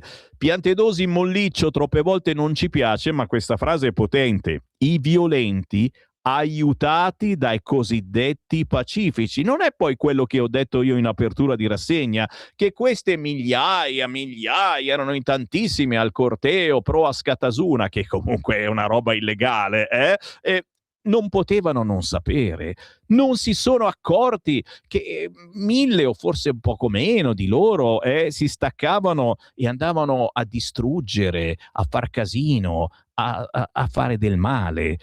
Possibile che non lo sapessero? Come pensa male Sammy Varin, ma forse pensa male anche Piantedosi, allora lo amiamo. Il ministro dell'Interno, necessario fermare preventivamente i soggetti pericolosi. Il ministro Piantedosi è ininterrottamente al telefono fin dal primo mattino dopo gli scontri avvenuti tra manifestanti e forze dell'ordine a Torino, prima con il questore, poi con il prefetto, poi ancora il capo della polizia. Difende innanzitutto il lavoro fatto per prevenire il più possibile l'arrivo di manifestanti violenti. Insomma, non è che sia stato fatto un grande. L'efficacia del dispositivo di sicurezza, dice, è testimoniata dall'identificazione di circa 800 persone, di cui più di 50 straniere, nelle ore antecedenti lo svolgimento della manifestazione. Sembra tuttavia esserci la volontà di un netto cambio di atteggiamento, perché riguardando le immagini e i rapporti ricevuti dalla polizia, appare chiaro al ministro dell'Interno che finalità e metodi di quel corteo hanno un'evidente matrice eversiva e quindi potenzialmente terroristica che va affrontata con strumenti adeguati. Si riferisce al nuovo pacchetto sicurezza di cui si sta discutendo, chiede La Stampa al ministro dell'Interno. Se fosse già stato approvato sarebbe cambiato qualcosa? Probabilmente sì. Il filtro preventivo, dice Piantedosi, avrebbe potuto essere rafforzato nella possibilità di praticare il fermo di polizia per almeno 12 ore, misura che abbiamo previsto tra le norme da approvare, e rivolta proprio a bloccare preventivamente soggetti di cui già si conoscono intenzioni e attitudini. C'è chi la vede come una norma eccessiva da stato di polizia, siamo sulla Stampa. Qualcosa del genere esiste già in alcuni ordinamenti europei, senza che nessuno gridi l'attentato alla democrazia. In effetti, su altri quotidiani si parla di come funziona la roba in Francia, in Germania, e lì stanno tutti zitti, ma sono molto più cattivelli di noi, lo sapete? Queste valutazioni conseguiranno al confronto che continueremo già quest'oggi con i colleghi di governo, quindi se verranno inserite queste norme nel decreto di sicurezza che vuole tanto la Lega, e si spera che siano nel decreto e non nel disegno di legge. Poi l'intervista sul quotidiano La Stampa, Piantedosi prosegue, ma chiaramente io ve la segnalo e poi mi fermo, non è che ve la leggo tutta quanta, se no finiamo domani mattina. Se proprio oggi voi torinesi andrete a bere il caffè, state sicuri che nel bar dove vi siederete ci sarà il quotidiano La Stampa da leggere a sbafo. La Stampa intervista naturalmente anche il sindaco Stefano Lorusso, sindaco di Torino. Le domande di Giulia Ricci sono domande che veramente, cioè, si capisce che uno, no, sto scherzando, Giulia, sembra proprio che tu abbia in mano la tessera del PD a fare queste domande. Ve ne leggo una a caso. Pensa che il centrodestra non aspettasse altro che questi scontri? Una domanda che fa questa del giornalista della Stampa al sindaco di Torino. No, ma va bene. La procuratrice generale Musti parla di una borghesia colta di intellettuali responsabili di una benevola tolleranza verso questi atti di violenza. È d'accordo? Risponde Russo. Non appartengo né frequento abitualmente ambienti riconducibili a un'elite sociale o un ceto alto borghese. Non dispongo quindi di elementi diretti per esprimere valutazioni. Non sa nulla lui su questo ceto alto borghese, i caminetti. Non è più una parola di moda, però è interessante questa intervista. L'azione è stata opera di criminali organizzati. La destra non strumentalizzi eventi di tale gravità, dichiara lo Russo alla Stampa. Non c'è niente di rivoluzionario nel picchiare in 10 un poliziotto a terra, è solo vigliaccheria e delinquenza. E queste sono parole che non possiamo non condividere. La canzone di Matteo Greco, Carabiniere spara, che ha 10 anni, ragazzi, non è stata cantata oggi. Ve la trasmetto oggi a mezzogiorno perché arriverà l'editoriale di Ottaviani, parlamentare della Lega, lo sapete che fa uno suo editoriale che si chiama La Belva Civile ogni lunedì subito dopo mezzogiorno. In apertura di questo editoriale, che parlerà certamente dei fatti di Torino, manderemo in onda questa canzone oggetto di polemiche, ragazzi. Ancora 10 anni fa, quando fui io a lanciarla, dopo un colloquio con questo cantautore Matteo Greco, non ha fatto solo questa, ne ha fatte anche altre molto potenti, che sono anche una critica a un certo governo, perché no? Carabiniere spara di Matteo Greco, che trovate comunque su YouTube e che nessuna radio ha osato trasmettere in questi anni, la ritrasmettiamo qui a Radio Libertà, oggi alle ore 12, sappiatelo. La città da ricucire, giustamente la Stampa a pagina 8, l'appello dell'arcivescovo Repole, Torino è una capitale della solidarietà e della carità, chi devasta va denunciato, il prelato invita a non confondere i facinorosi con le migliaia di manifestanti pacifici che però manifestavano per una cosa illegale, signori, io non capisco più niente, voi capite qualcosa di più? Sempre sulla Verità, un bel paginone con doppia intervista, da una parte Luca Ricolfi che dice la sinistra di oggi condanna le violenze solo a cose fatte, il sociologo Luca Ricolfi dice c'è un'immaturità democratica, a destra Pier Giorgio Di Freddi, un mondo sbagliato a essere complice è chi non protesta, il matematico dice sono ragazzi non omologati. Ricolfi, l'indulgenza attuale verso la violenza si basa su un generico sentiment anticapitalista, anti-USA, antigoverno. Tutti sapevano che lo scopo della donata di sabato era provocare scontri con le forze dell'ordine. Dall'altra il matematico Di Freddi, questi giovani rifiutano quel modello perverso che porta inevitabilmente alla guerra. Va sottolineata la distanza tra il corteo pacifico di decine di migliaia di persone e le frange violente. Quest'oggi sul quotidiano La Stampa, che si occupa anche del Far West Rogoredo, ruba la pistola a un vigilante e spara alla polizia che risponde, e speriamo che non vengano accusati di omicidio. Niscemi, uno scaricabarile lungo 40 anni, signori, anche questa potente a pagina 19. Oggi i bambini tornano in classe, avranno il supporto di uno psicologo per aiutarli a affrontare la situazione, ma questa cosa si sapeva dagli anni 90, anzi da prima. E poi soprattutto lo speciale della Stampa, pronti, giochi, via. 20 anni dopo Torino, le Olimpiadi tornano in Italia, il paese ha voglia di mettersi in mostra, la forza eterna dello sport per portare luce in un momento di tensione internazionale. E insomma, ammette che è stata la Lega a volere questi giochi, a denti stretti, quotidiano La Stampa, ma guarda quanti paginoni su Milano Cortina, e soprattutto, magari dopo ve la leggo, l'intervista con Luca Zaia. Sono i giochi della pelle d'oca, proverò anch'io la pista da bob. L'ex governatore del Veneto Malagò faceva colazione in piedi per convincere i delegati a Tokyo. Torneremo a parlarne tra pochissimo arriva Riccardo Molinari. Stai ascoltando Radio Libertà. la tua voce libera, senza filtri né censura. La tua radio.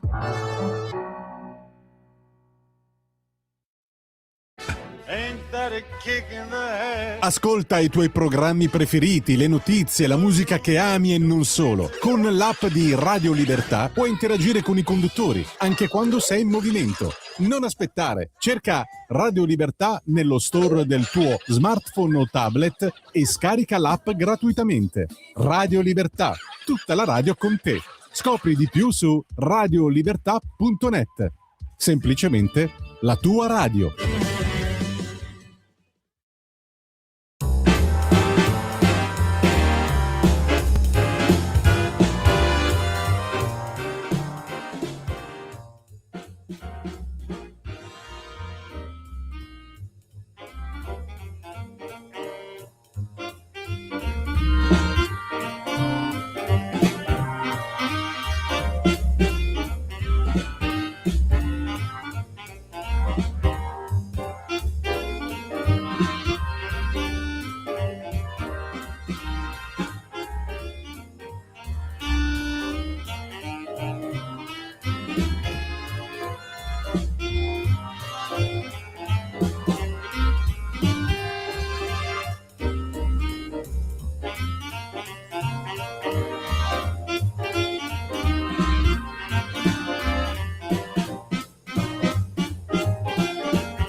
Sì, questo potrebbe essere il ritmo dei nostri ascoltatori quest'oggi, è l'umore di voi ascoltatori, bello bello bello forte, con passione.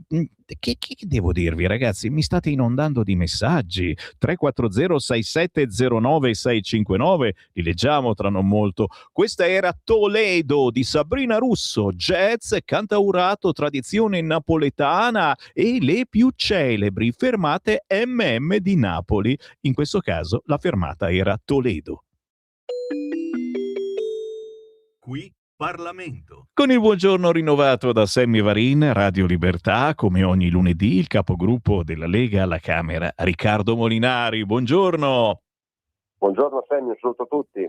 Insomma, l'hai sentito il ritmo di questo pezzo di Sabrina Russo? È un po' il ritmo dei messaggi che quest'oggi stiamo ricevendo da parte dei nostri ascoltatori, frizzanti, vibranti, ma soprattutto veri e propri editoriali che stanno dicendo alla Lega, al centrodestra, di non mollare sul fronte sicurezza. Abbiamo visto la guerriglia a Torino, ma tante altre storie pazzesche in questi mesi, i Black Bloc in tournée per Askatasuna ed è andato in scena, scrive qualcuno, ma io non ci credo, non è sicuramente quello il metodo Salis. Prendo le distanze da questa battuta bruttissima, già picchiare col martello. Ieri non c'era a Torino la Salis, anche se ha augurato buona manifestazione, e devo dire che cosa sta succedendo.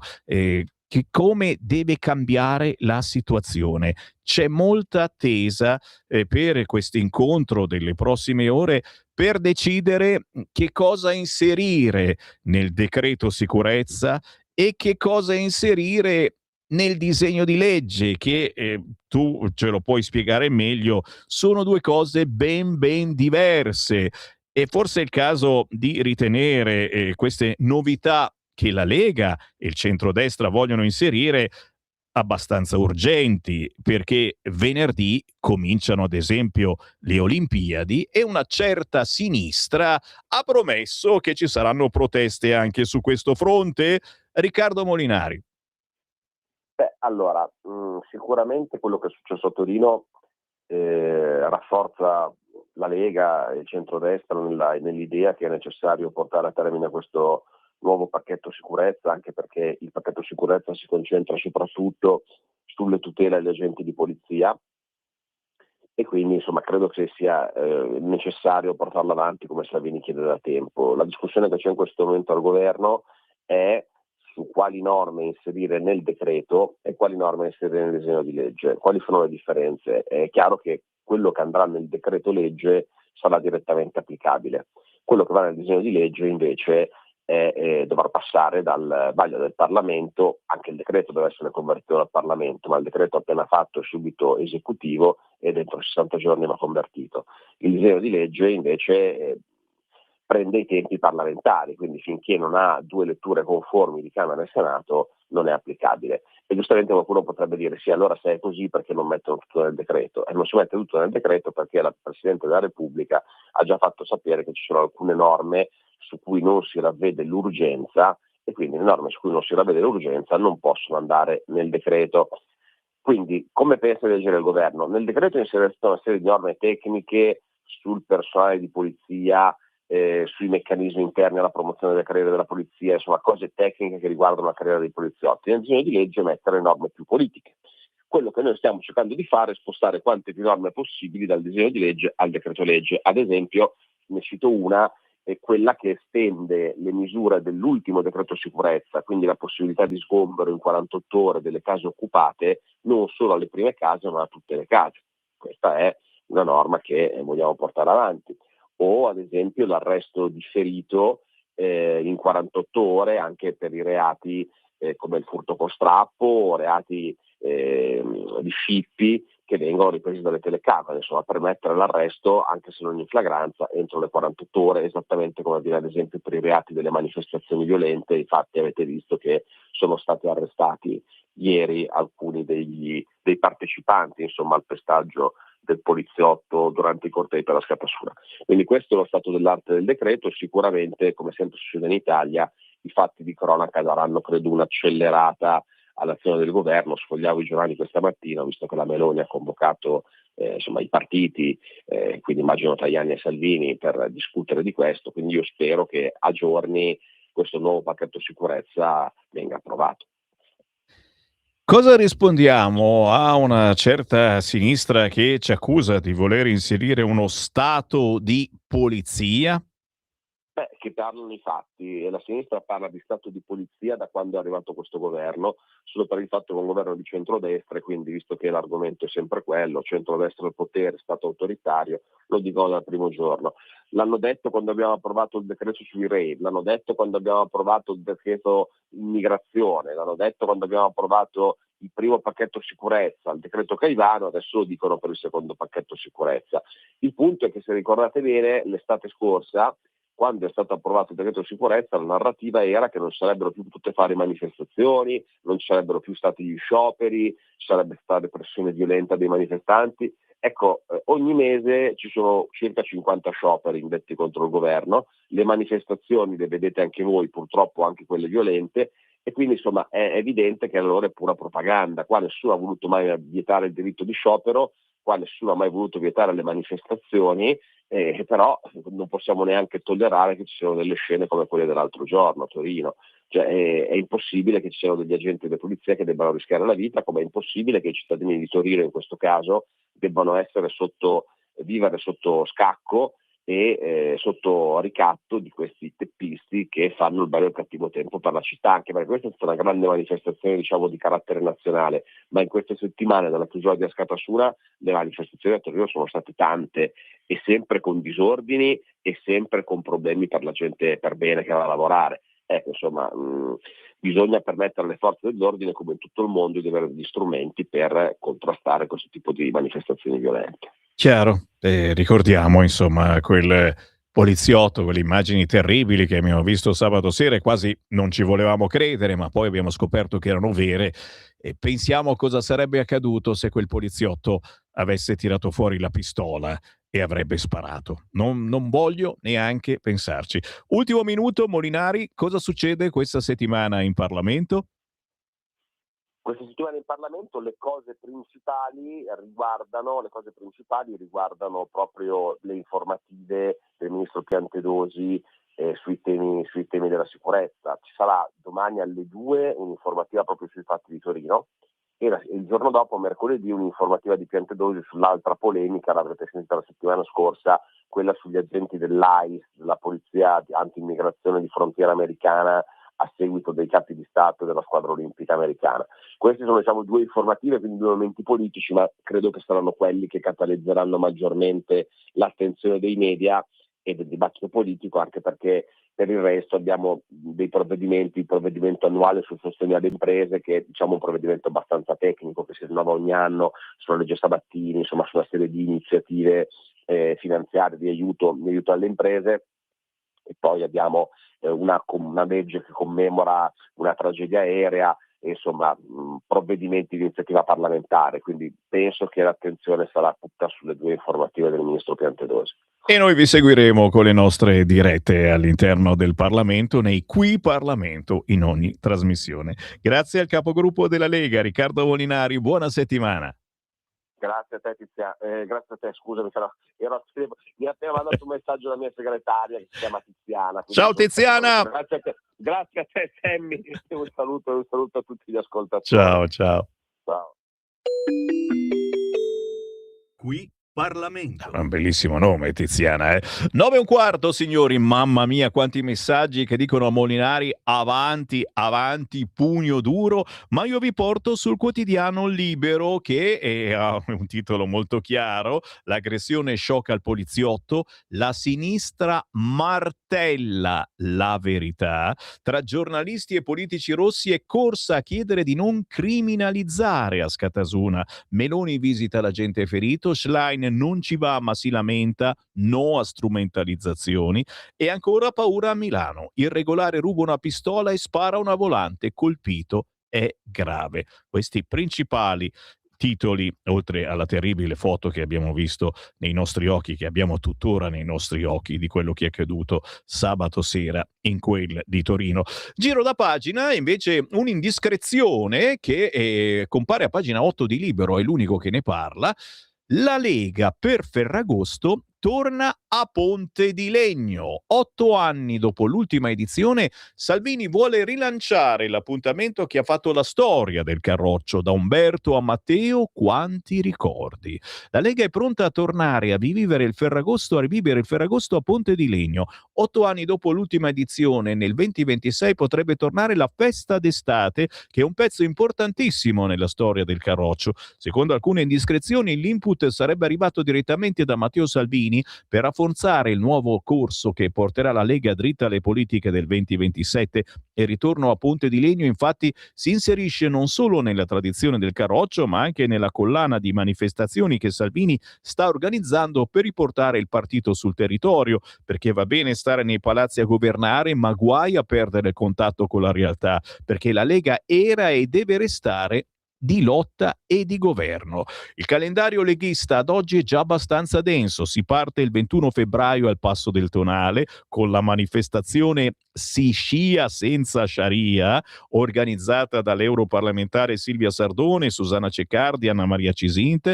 Si prosegue poi Bologna a marzo per parlare di immigrazione e preparare la grande manifestazione di piazza del 18 aprile a Milano in piazza Duomo, e poi appunto Ponte di Legno. L'organizzazione si sta muovendo in queste ore, ma indiscrezioni parlano di 1 a 2 giorni, 14 e 15, all'insegna della politica. Al momento non si conoscono ancora i dettagli, ma è probabile che interverranno anche, come al solito, i big del partito, con la chiusura ovviamente affidata a Matteo Salvini. Qua mi fermo, ma c'è un paginone, sì, a pagina 8 del quotidiano. Il quotidiano è Libero. C'è poi il pellegrinaggio, tutti in pellegrinaggio dall'Angelo Giorgia, signori, crisi mistica a sinistra, tutti in coda a San Lorenzo in Lucina per fotografare l'affresco che somiglia al Premier, e Crosetto ci scherza su. Chiaro che siamo tutti qua a ridere, ma adesso ci vogliamo anche vedere chiaro, insomma, questo restauro, ed è venuta fuori l'immagine della Meloni. Che ne pensate? 340 6709 659. Apparizioni, sparizioni. Meloni Angelo uno scandalo? No, è soltanto analfabetismo culturale, medita nella pagina delle opinioni Enrico Stinchelli, parlando di memoria perduta. Ma c'è anche Fabrizio Cicchitto che scrive invece relazioni pericolose, le grandi manovre dell'ineffabile Vannacci. Ve ne leggo qualche qualche righettina, perché è interessante, fa capire dove sta andando Vannacci a chi sta facendo piacere. Sul Corriere della Sera di sabato Francesco Verderami fa un'analisi sui possibili movimenti di Vannacci, attribuendone l'ispirazione a Renzi. L'analisi coglie alcuni aspetti della situazione, ma ne dà un'interpretazione che rischia di essere un po' provinciale. Non sarà quello che oramai è ridotto a essere un torello, anche se brillante nei suoi comizi in Parlamento, a far muovere Vannacci. Non sarà sfuggito a nessuno l'evidente ostilità dei media russi che contano nei confronti sia di Mattarella che della Meloni. In primo luogo per ciò che riguarda la posizione assunta nei confronti dell'Ucraina, ma anche Salvini ha deluso Putin perché ai suoi occhi è un cane che abbaia ma non morde, e poi sulle questioni fondamentali lascia passare le posizioni della Meloni, di Tajani, di Crosetto. Allora non è Renzi ma l'apparato russo che conta, che potrà spingere Vannacci a muoversi davvero. Questo è l'incipit. Dove si vuole andare? Si vuole arrivare a far capire in questi giorni sui giornali che le possibili mosse, non le abbiamo ancora viste né ufficializzate, di Vannacci fanno sorridere semplicemente solo il Partito Democratico, che se dovesse farsi un suo movimento Vannacci staccato dalla Lega, insomma vedrebbe il centrodestra impoverirsi di parecchi voti, e quindi ti puoi immaginare che festa il Partito Democratico. Intanto dico al regista Francesco che è scesa una persona che probabilmente deve consegnare un pacco, e vedo che Vincent è rinchiuso in sala incisione, quindi probabilmente non sta vedendo cosa accade, perché oggigiorno è andato da quella parte, è andato dalla parte di là, e quindi è meglio controllare. Ah, ok, parli più. La faccia tosta dell'Iran, meno di 3.000 morti, e chiede agli Stati Uniti di trattare, ma l'attacco è già pronto. Ne parla oggi, e devo dire solo e soltanto, il quotidiano Libero a pagina 12. La tensione nel Golfo. Secondo il governo degli Ayatollah sono soltanto 2.986 le vittime della repressione. Teheran scarcera Irfan Soltani, che rischiava il patibolo, poi però arresta il cosceneggiatore del film Palma d'Oro a Cannes, verso negoziati in Turchia. Quindi Iran, per fortuna qualcuno parla ancora, in questo caso a pagina 12 di Libero, lo sapete anche perché si aspetta che nessuno ne parli, forse per attaccare. Noi ne parleremo musicalmente se non erro domani alle 8:30 manderò in onda un pezzo potentissimo di un artista che ha dedicato una canzone alle donne dell'Iran, passata assolutamente in silenzio sui grossi e grassi mass media, nonostante sia veramente forte. Ve la lancerò io, visto che non la mette nessuno. Domani. Gli svizzeri elogiano Meloni. Grazie a lei non c'è stallo. A un mese dalla strage di Crans-Montana, il papà di una vittima ringrazia l'Italia che si è mossa affinché si faccia giustizia, e dalla stampa elvetica i primi dubbi sul sistema giudiziario. Ma va? Intanto il tragico bilancio sale a 41, è morto un altro 18enne. Siamo sul quotidiano Libero, ma certamente arrivano anche tanti WhatsApp al 340 6709 659, ma ho tempo a malapena di andare sul quotidiano Il Giornale, e i messaggini li tengo in freezer e li tiro fuori alle 11. Vi dovete risintonizzare se andate a fare la spesa, ore 11, sono ancora in diretta. Il Giornale apre con la vergogna di Torino, l'ora del pugno duro. 100 feriti nella guerriglia e solo 3 arresti, l'amarezza degli agenti. In rete la rivolta contro le toghe, basta proteggere i delinquenti. I nuovi terroristi esultano, devono avere paura, ora sarà guerra. Sinistra in crisi, condanna a parole, ma già accusa il centrodestra. Interessante, ma ancora di più Filippo Facci a pagina 5 che fa un confronto con l'estero. Solo da noi leggi stringenti per la polizia, nel senso che dalle altre parti già ci sono. Sul quotidiano Il Giornale, a proposito delle mosse dei peones, cioè quelli che rischiano di restare senza partito alle prossime elezioni, i grillini delusi flirtano con Vannacci, le nostalgie per il governo giallo-verde e il sogno ricandidatura. Vuoi vedere che adesso il generale Roberto Vannacci diventa per la sinistra un protagonista di primo piano, che vi dicevo? Motivo? Il fatto che può togliere voti a Lega e Fratelli d'Italia. Non solo, può anche riciclare gli ex parlamentari grillini che non hanno più trovato un posto in Parlamento. Se ne occupa oggi sul quotidiano Il Giornale Domenico Di Sanzo. Entro all'interno, paginone con non lasciateli impuniti. Solo 3 arresti per la guerriglia, l'amarezza delle forze dell'ordine, la rivolta antitoghe, ora basta buonismo, le pagine social dell'ANM invase dai sì ai referendum, non siete più credibili. L'analisi, assoluzioni, archiviazioni e la ricerca del cavillo, la mano leggera coi violenti. Se ne occupa Luca Fazzo oggi sul quotidiano Il Giornale.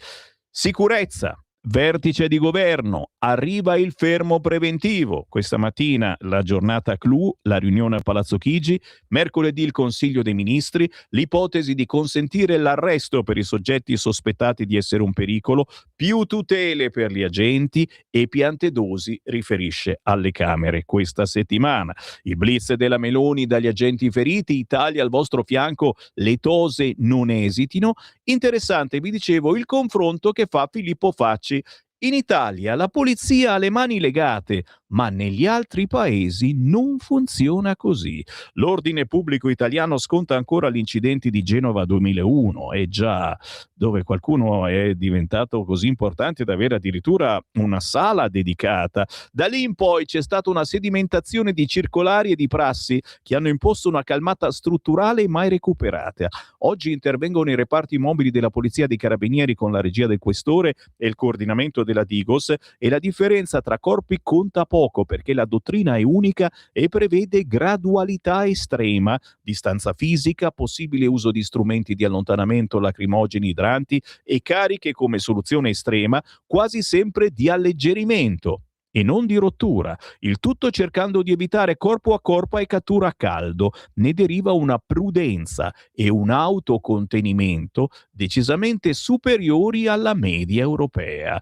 E In questa pagina Filippo Facci ti spiega cosa succede in Francia, ad esempio, dove sono cattivissimi, in Germania, tra Italia e Francia, e negli Stati Uniti, in mezzo l'oceano. Tutt'altra cosa.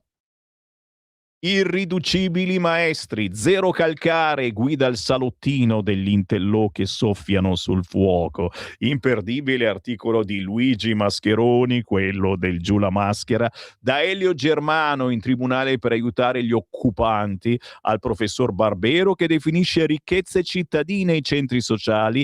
Ecco chi fornisce gli alibi ideologici. Panico a sinistra, solidali a parole, ma già partono e distinguo e accuse. La Schlein chiama la Premier dicendo no strumentalizzare i delitti complottisti. Giannino della Fratina scrive il suo commento: ora cantate Bella Ciao da Askatasuna. Come vedete, qualunque giornale quest'oggi è veramente ricco di segnalazioni. Devono avere paura e guerra, l'esultanza di Carc e collettivi, ma soprattutto in taglio basso l'analisi di Marta Bravi: la Milano Olimpica ha paura, rischia di diventare la nuova tappa del Demolition Tour. Forse anche per questo che sono oggetto di una certa fretta i provvedimenti che il governo vuole attuare. Forse bisogna bussare un po' più in alto e farlo capire a qualcuno. Da Genova a Torino i vecchi No Global si sono addestrati e saldati con i Propal, le tecniche di guerriglia affinate in Val di Susa, ma che infiltrati, era tutto studiato. E poi, a pagina 14 del giornale, il flirt dei 5 Stelle con Vannacci per un seggio in Parlamento. Domenico Di Sanzo, i peones che non saranno ricandidati guardano alle mosse del generale.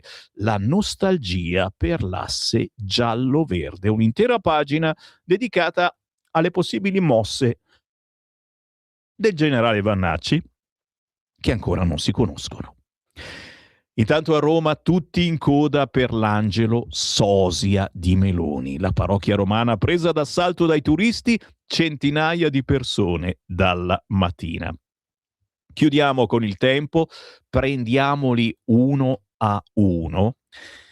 La risposta della Premier: Meloni in visita ai poliziotti feriti, protesta e tentato omicidio. Rogoredo violenta, ruba la pistola e spara agli agenti, ferito gravemente un rapinatore. Sinistra e doppia morale, l'ipocrisia dei sindaci PD che accarezzavano i violenti. La giornalista aggredita, noi presi a pugni e schiaffi e ci dicevano è colpa vostra. Prendiamoli uno a uno. A Torino 3 arresti, 24 denunce, oltre 100 feriti tra gli agenti e il bilancio degli scontri con i pacifisti di Askatasuna. Preso uno degli aggressori Molotov, Sprang e Jammer, una guerriglia premeditata. Ecco perché è ora di intervenire. Questo è il titolone del quotidiano Il Tempo. All'interno, mi sembra chiaro, Roberto Arditi scrive: sono vigliacchi criminali. Era tentato omicidio del poliziotto a terra. 3 arresti, 24 denunce, 100 feriti tra le forze dell'ordine. Il poliziotto preso a martellati dice: ho fatto il mio dovere. A proposito di divise nel mirino, rapinatore ruba una pistola e spara 3 colpi alla polizia. Ancora qui a Rogoredo. Molotov, spranghe e jammer. La guerriglia era premeditata e studiata nei minimi dettagli. E naturalmente a pagina 4 e 5, ora avanti con il decreto sicurezza. Meloni in visita agli agenti feriti, l'Italia è con voi, ma soprattutto naturalmente le scelte che verranno operate questa mattina in campo sicurezza. Non è finita, pagina 8 signori. Ancora scuola a mano armata, minaccia i compagni in classe con un coltello, fermato un 13enne. L'alunno straniero ha estratto la lama dopo una discussione. I docenti hanno chiamato i militari, nello zaino aveva un altro pugnale. Se ne occupa solo sul quotidiano Il Tempo, Attilio Ievolella quest'oggi. E sono notizie, ripeto, che devono servire a prendere decisioni da parte del nostro governo. decisioni. Speriamo vengano prese, ma ci dobbiamo fermare certamente. Potrei continuare fino all'indomani. C'è Repubblica stretta sulla sicurezza e quelli di Repubblica hanno timore che vengano prese importanti decisioni questa mattina. Il governo pronto alla stretta con scudo e fermi preventivi, ma è tensione sul decreto. Cerchiamo di capire se sarà un decreto o sarà un disegno di legge. Sempre sul quotidiano Repubblica, interessante la mappa di Ilvo Diamanti. Siamo a pagina 16. Dai partiti personali alla democrazia del capo, l'autoritarismo avanza. Insomma, non si cercano solo leader forti. Un italiano su 4 crede che in alcune circostanze sia meglio un regime. Eh sì, lo scrive oggi Repubblica con le mappe di Ilvo Diamanti. La maggioranza degli italiani ritiene che il paese ha bisogno di essere guidato da un leader forte. Non è una novità, ma la conferma di un orientamento rilevato dai sondaggi di La Polis, Università di Urbino Carlo Bo, con Demos e Avviso Pubblico, da molti anni, e confermato da un'indagine recente. L'ampiezza del consenso verso questa idea è costante nel tempo, sempre intorno al 60%. La quota cresce tra gli elettori di centrodestra, mentre chi vota PD o una formazione di centrosinistra non insegue una guida forte. Questo pagina 16 del quotidiano Repubblica. E qui il Semivarin che si ferma ringraziandovi per la vostra incredibile partecipazione a partire dalle 11 di nuovo in onda per leggere i vostri commenti, che sono ormai veri e propri editoriali, ma tra poco l'editoriale è quello del nostro direttore